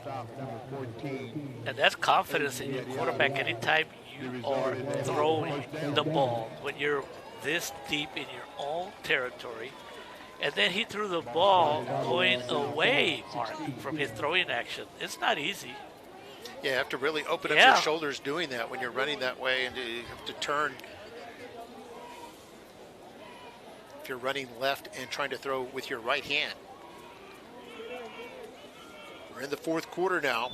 Rowe needs a stop here. There's a handoff and not much doing there.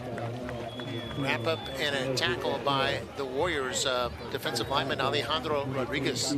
We've got 3 seniors on that defensive line. Held the running back to no gain. One thing the Warriors did was, since the Hawks had the momentum for most of the second and third quarter, at least the Warriors have calmed things down and given themselves a little momentum on their side, something to build on.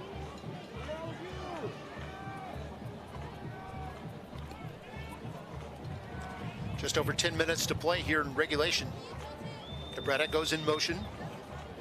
Low snap to Stroyer, now being flushed out of the pocket, dances around, is able to scramble now, has some good yardage and has a first down. He's popped out of bounds at about the 27-yard line after a gain of 11. I don't know how he did that. It looked like they had him for a loss. That's 15 first downs now in this game for Harlingen South. Under 10 minutes to play here in the fourth quarter.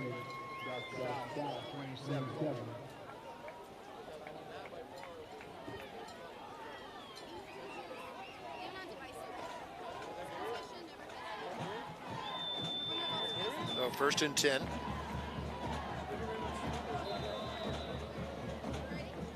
There's a new ball carrier there. There's number 10, Ezzy Cortez. Able to get it up to about the 29, gain of 2. Play right there by the linebacker for the Warriors. Yeah, they're playing the Indian fill now. Getting the crowd into it, getting the players into it.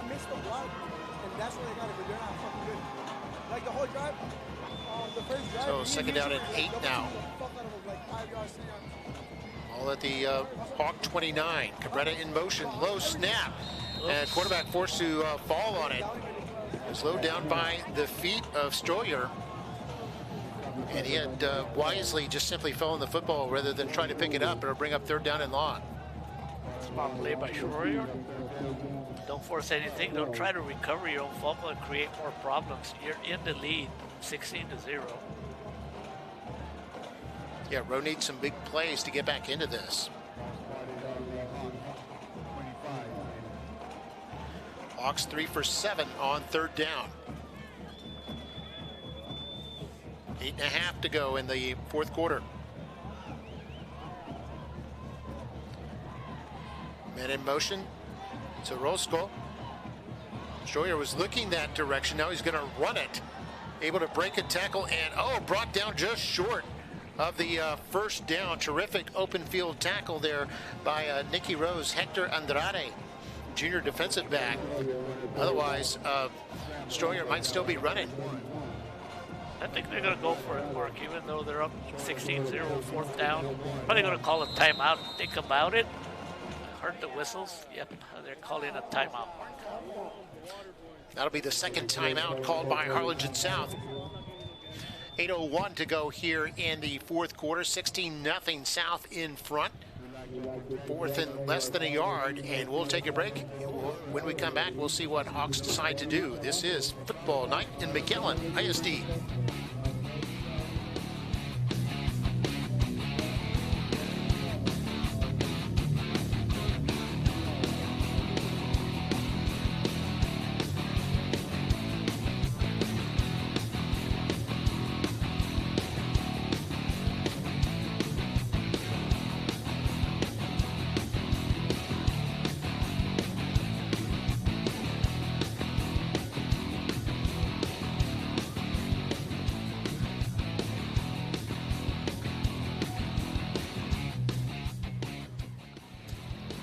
And welcome back here at DQ Fan Field. 16-0 Hawks in front.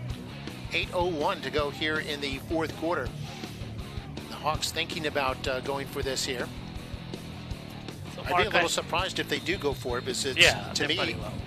I mean, their offensive line has kind of controlled the defensive line, so. They do go for it here as they hand off. Edwards hit in the backfield, but able to surge forward and get the first down up to the 39-yard line. Gain of 3 on the fourth down and 1. Yeah, I was thinking that they might choose to punt it with your defense pitching a shutout. Yeah. You could force Rowe to have to go the length of the field, but instead that works out even better as they roll the dice there a little bit, pays off, and they're going to keep possession and continue to burn time off that clock. That's a confidence you have in your offensive line. They're doing a pretty good job. And then you got some real good offensive skilled athletes that you give them the opportunity. And Edwards was the one on that one. Yeah, Edwards is going to be one of the top running backs in the Valley this year. This has had a very productive game as he runs this one across the 40 to about the 42. Mark, I want to get back to this press box because I finally had an opportunity here. I hadn't been up here all. This is my first time, and then at halftime I went to see the rest of it. Man, it's something else with all these conference rooms and the coaches, and then the film guys. Man, they're right in the middle. It's open, and when it rains, they're not going to get wet. I mean, it's people are going to want to play here. It's state of the art. State of the art. Second down and 8. We're under 7 minutes. And here's a toss over to Anaya. Anaya able to get back to the line of scrimmage, going to bring up third down. Good job on the defensive side by Carlos Torres. And several Warriors into that tackle. You know, the defense for the Warriors hasn't performed that bad. There's a lot to build on for the long season. What, every team plays, what, Mark, 10 games? Yep, 10 games. And then it's win or go home after that as they get into the playoffs. 10 games over an 11-week period. Most teams have a bye. The bye for the Warriors will be on October 4th, which is week 6. As Stroyer rolls out on 3rd down. He's trying to get it to Anaya, who was covered by Aguirre. It's incomplete, bring up 4th down. 14 of the offense. Passing tonight for South. They're 7 for 17 for 60 yards. And we'll take a look here. This is what you were talking about, Mario. There's that film deck. Those guys having a good time up there. Oh, man, they were happy. I was talking to them at halftime, and they say, man, this is beautiful. There they are. Yeah, and you'll see as we kind of zoom out a little bit here, you'll see just how immense this press box is. Right there's the film deck. So in other words, the film deck, there's no glass panel in front of them like you see glass on the left and the right of them. So it doesn't cause any kind of glare on their camera shot. And you can see the old press box underneath the new one. It's just dwarfed by it. In fact, it looks so small. We used to be in there for all those years, Mark. All those years. Hard to imagine now. But yeah, the old press box at just 500 square feet. Screen pass. Here's screen pass, middle screen to Edwards, breaks a tackle, and he is just so good at breaking tackles. Done that all night long, and gets up to the 34-yard line after the penalty. Let's see Mateo Castillo, who's in the game. See if he has a chance to punt return. He's an electrifying kind of player. Yeah, the old press box, 540 square feet. The new press box, over 5,200 square feet, about 10 times the size. Punt formation here. We see Nomar Aguirre back to receive. Looks like Aguirre will signal fair catch and make the fair catch, and Rowe will have it at the 33-yard line. That's a pretty good punter, Mark. He kicks it up and high. Doesn't give the punt returners any opportunity for a punt return. And how about Harlingen South on that last possession, Mario? Weren't able to score, but they took 7 minutes off the clock with that possession, and including kept alive with a 4th and 1 conversion. You know, that district they're going to be in, Mark, with Westlaco East, Corpus Christi Veterans,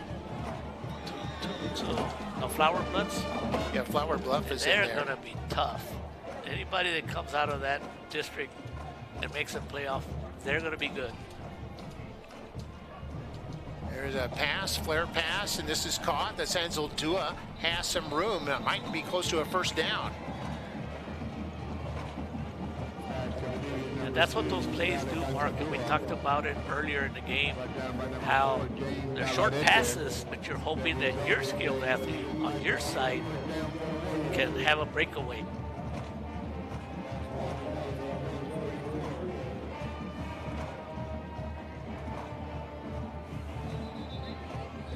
And now we got a penalty flag.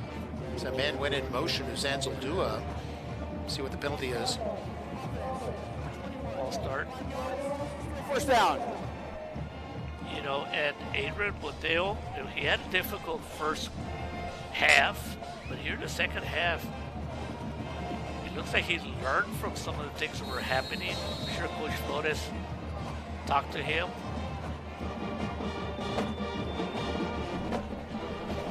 And here they give it to Castillo. Castillo with it, ends up at the 36-yard line. Actually going to lose some yards there. Giselo Valle was a good play right there, the junior. Tackle on the play by 25, Joaquin Romero. Actually, Joaquin Romero.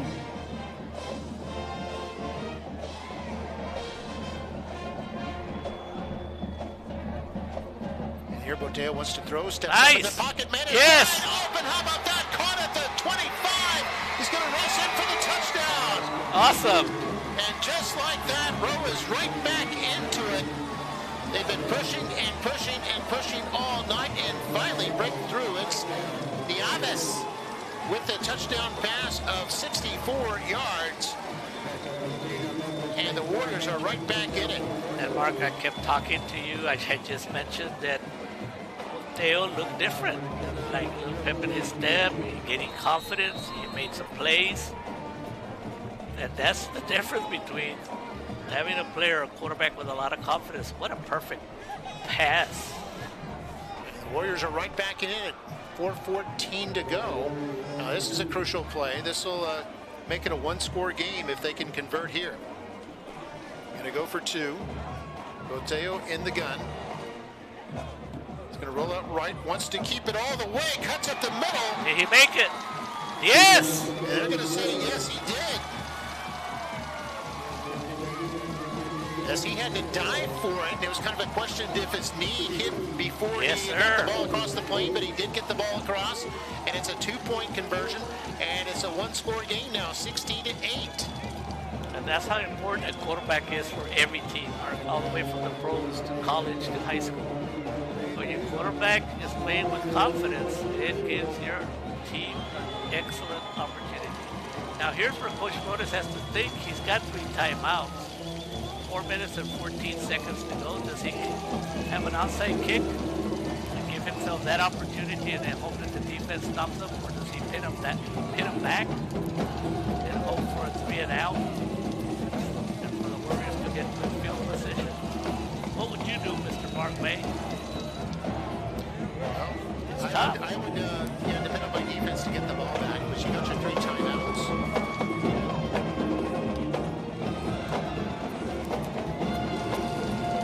You know that Coach Gonzalez for the Hawks, he's got about 10 players right there. Within 5 yards of the 50, they're expecting an onside kick.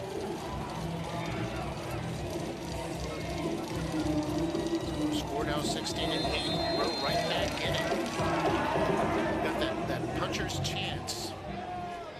They got a knockout blow or a knockdown at least with that 64-yarder to the abyss. And trying for the knockout blow. If they can get the ball back, they're going to pop this short, force a return. Now it is live football. It's picked up. The 20. Oh, and then a big knockdown there at the 25-yard line. And that'll get the road defense pumped up. I tell you, I mean, once you score some points, you get excited. Everybody gets excited. So, Coach Robert Flores had a decision, and his decision was, my defense needs to get me 1 stop. And it's not going to be easy. And the Hawks have something to think about, too. If they put the ball in the air and throw an incompletion, it'll save Rowe a timeout. I think they're going to run it a couple of times. So his quarterback, Anaya, wants to keep it up the middle, has the first down and more, all the way up to the 41-yard line. Gain of 16.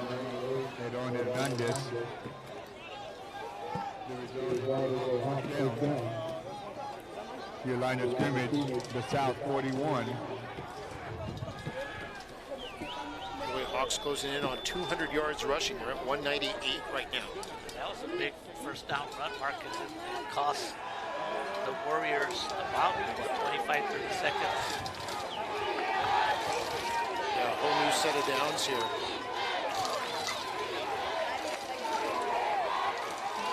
There you go. This is Edwards, hit in the backfield, spins his way forward. Brought down by Islas, the cornerback. But they had him for a 4-yard loss. And he just broke away. That would have been a big play if they would have had a 4 or 5-yard loss. Ends up being a 2-yard gain. Now we've got an official's timeout. Official's timeout. With 3:16 to go here in the game. So we'll take a break. Score is 16-8 in favor of the Hawks. You're watching Football Night in McAllen ISD.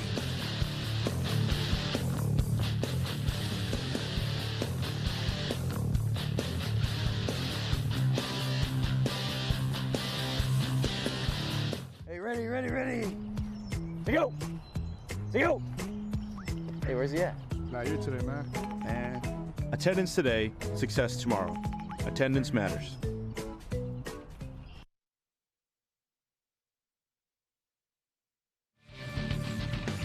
All right, welcome back. There's the Warriors' schedule. You can see they'll be at Los Fresnos next week on September the 6th.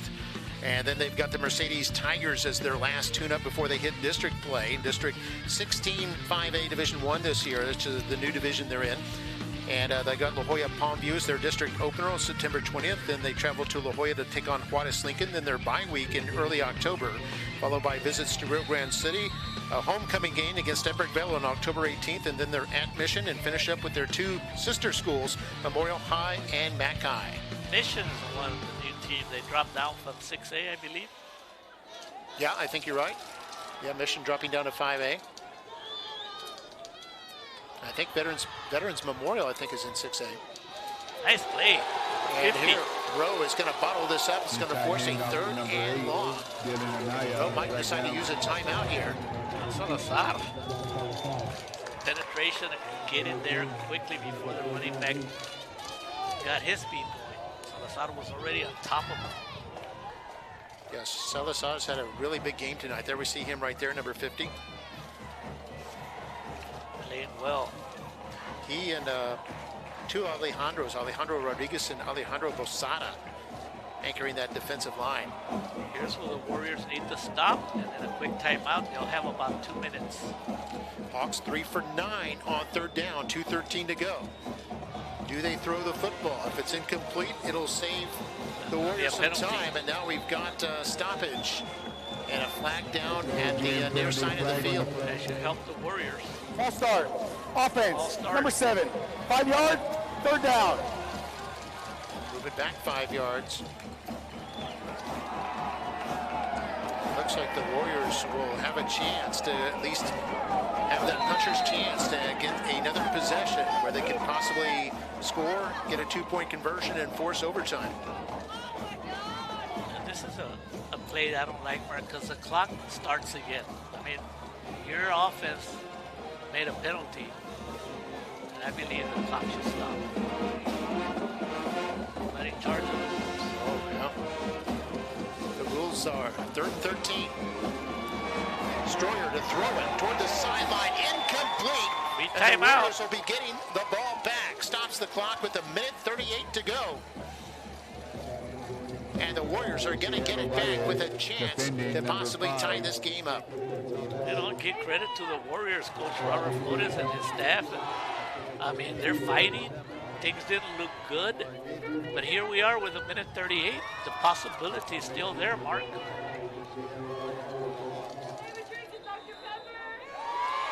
Another flag comes down. Illegal substitution on offense. We broke the man with too many huddle. 5 yards, fourth down. Warriors will take every yard they can get. Illegal substitution. And here's where special teams come into play, Mark, because this lefty punter, what's his name? He kicks that ball real high. He doesn't give the punt returners any opportunities to get any yards. Yeah, that's Ovalle. It's the punter. Wide receivers standing at their 30-yard line. He has a chance at this one. It's going to be fielded by, looks like Castillo. Castillo with some room. Has a seam at the 40. Still going. Cuts inside at midfield, and he's going to be in Hawks territory. With 1:24 to go, the Warriors have brought it all the way back into Hawks territory, trailing by just a single score. What an important special teams play right there, Mark. He gained them about, 25, 30 yards? He did. For about the 30, yeah, it was about 23 yards. This is all you can ask. And I'm pretty sure Robert Flores, for the Warrior coach, he'll take this opportunity. The ball inside their own territory already, and he kept his 3 timeouts. There's a timeout by Coach Gonzalez. He wants to settle the situation down because he's lost the momentum. Yeah, the Hawks are now out of timeouts.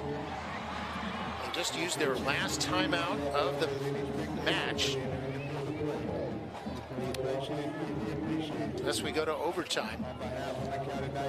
But you get one timeout per possession.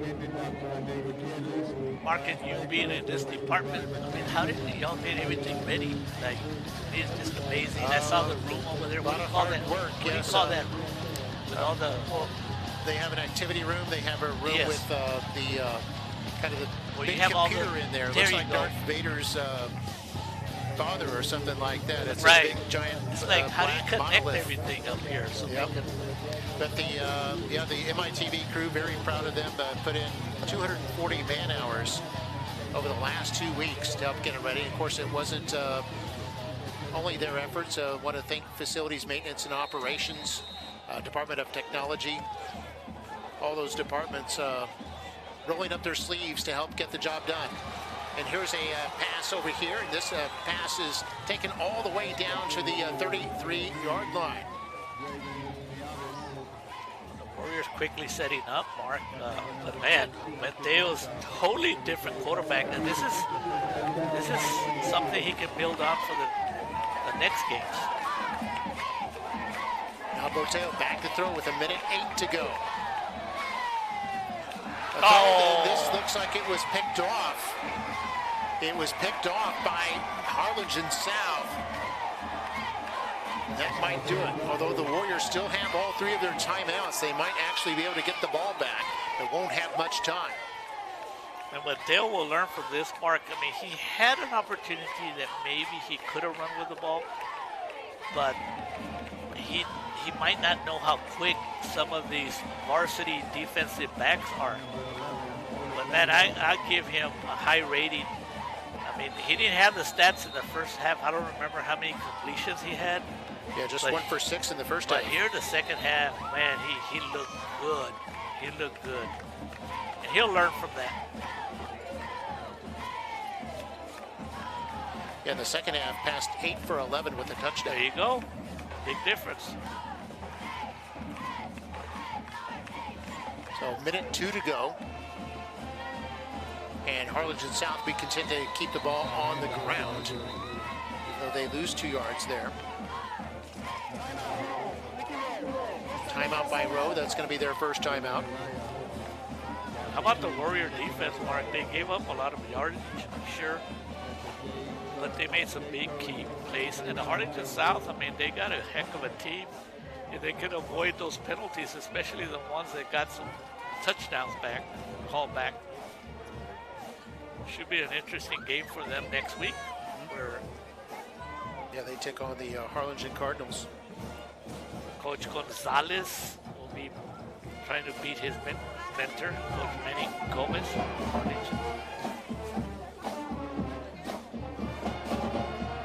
It's the first timeout used by Rowe. We still have 2 left.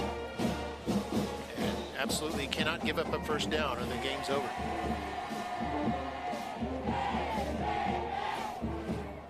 It's a good game for us. Mark, it's a historic game. First game here on the field. Unless middle schools played. First game with the actual use of the press box and the production. We got another one tomorrow. We'll have those Fresnos taking on the Mackay Bulldogs. That'll be a 7:30 kickoff. And here's a handoff. Looks like Edwards up across the 25 to about the 27. Able to pick up the 2 yards and bring up third down. It's a fumble, Mark! Oh, wow! How did that happen? They must have stripped him. Must have taken it in the scrum. But Nikki Rowe, with their 3rd turnover of the game, is able to get back into business here with 44 seconds left. They gave him the belt, Mark. Warrior championship belt. So Coach Robert Bocanegra, the defensive coordinator, turning his troops on. Is that the 3rd turnover for the Hawks? Yep, 3rd one. 44 seconds left.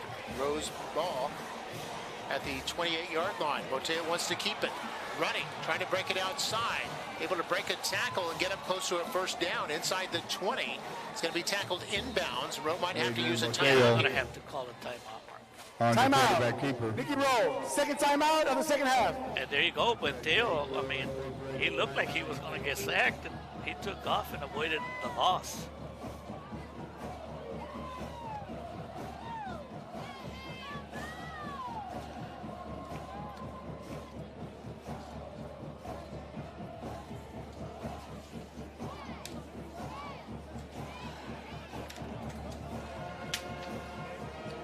And so the Warriors really into it now, down 16-8. We're in the last minute of play. This is why fans should stay at the game. If anybody left thinking that this game was over because the Warriors looked a little flat, Harlingen South was looking like they were dominating. Yeah, this is like and look what's happening now. It's like a team getting no hit into the 7th inning, and all of a sudden they're right back in it with a couple of singles. And here's Boteo back to throw. Forced out. Now gets rid of it. It's caught. Man is down near the 10-yard line at the 12. It was caught by his receiver, Banana. And another Warrior move up to the, bring up second down at about 4. And it's good that they're still passing. Give it Thiel some confidence because he threw an interception, so that's good coaching for the Warriors. 25 seconds left. Can the Warriors do it? Spoteo back to throw. Throws toward the end zone. This is It's a touchdown! How about that, Mark? It's a touchdown. It's 16-14. And can you believe it? I cannot believe it. Boy, a half hour ago, you wouldn't have given a dime for Rowe's chances, and now look at this. But then they started getting control of the momentum, so I actually can't believe it. This is what you expect over this last couple of years with Coach Robert Flores and his team. Always fight you to the last minute. Yeah, Here's what a the second game. half by Boteo. Yes, sir. Here's the game, Mark. So they need this to tie it up. Just 20 seconds left. They need this 2-point conversion. Last time it was a run by Boteo. Looks like another run by Boteo, running right, trying to cut inside. And this time he fumbles the football. He's actually trying to toss it, I think, to a teammate. And it ends up as no good on the 2-point try. The score will stay at 16-14. This will force Rowe probably to try the onside kick. Down 2, only one timeout in their pocket, and 20 seconds to work with. I mean, they still have a chance, believe it or not, but there's no moral victories, right, Mark, when you lose, as people talk about that in sports, but I mean, there's a lot to build on this young Rowe Warrior team that was flat, and then you look at the scoreboard, and it's 16-14, and you had a chance to tie the game and send it into overtime. Wow. So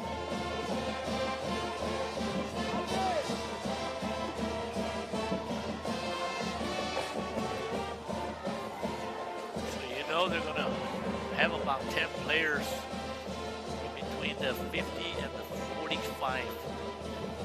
There we see the Rowe band, or the Harlingen band, I should say, or in the green and orange.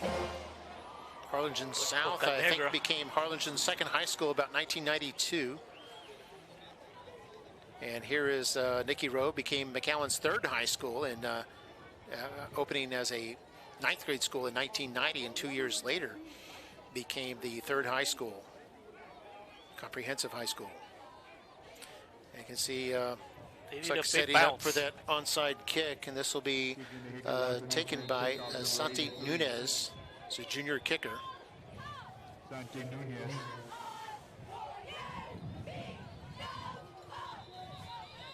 Ball falls off the tee.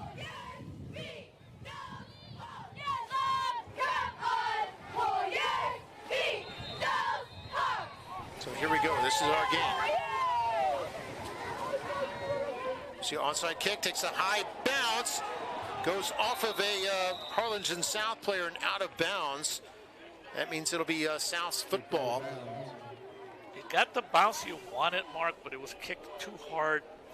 So it ended up being out of bounds. That kind of kick, you got to kick it a little bit more towards the numbers so it can stay in bounds and give your teammates an opportunity to get the ball. To be Harlingen South ball. They'll just need to take a couple of knees. This game will be in the books, and turned out to be a real exciting finish here in this second half as Harlingen South built up a 16-0 lead, and they just hold on for dear life. And looks like they'll take in a victory at 16-14. They're going to have a victory formation. They take one knee. Let's see if Rowe uses their timeout. It looks like they won't. And that's a good gesture on Coach Flores. This being a district game, a non-district game. And you can hear the Harlingen fans counting this one down. And Harlingen South, 16-14, will be our winners as they improve to 1-0 in the regular season. And the McAllen Rowe Warriors 0-1, but a valiant comeback there as the Warriors shut out in the first three quarters, scored 14 in the fourth quarter, and end up on the short end of a 16-14 game. So how big is that blocked punt now by Harlingen South? When they were up 14-0, they blocked a punt, went out of the end zone, gave them a 16-0 lead, and they end up with that margin as their victory, 16-14 here. Some totals here: Harlingen South with 199 yards rushing, 60 yards passing for 259 total yards, and they had 17 first downs in the game. Their passing was 7 for 18 for 60 yards. Edwards and Schroeder had the touchdowns. Marcus Garza had the block for the 2-point safety. And for Nikki Rowe this evening, they had 11 first downs, 144 yards rushing, 143 yards passing. So they end up pretty balanced there, 144 and 143 for a total of 287 yards. Nieves caught a 64-yard touchdown pass, and Castillo caught a 14-yard touchdown pass, both from Boteo, who also had a 2-point run for a conversion. Boteo in the second half, you'll bear with me for a moment, completed 10 of 13 passes in the second half for an amazing 138 yards and 2 touchdown passes. So really great second half there by Boteo after a slow start in the first half. But again, our final score 16-14 in terms of Harlingen South with the win. Tomorrow night we'll have Los Fresnos taking on the McAllen Bulldogs in the season opener for both teams. For Mario Reyna, the rest of our MITV broadcast crew, hope you enjoyed our broadcast tonight from DQ Fan Field. We'll see you tomorrow night.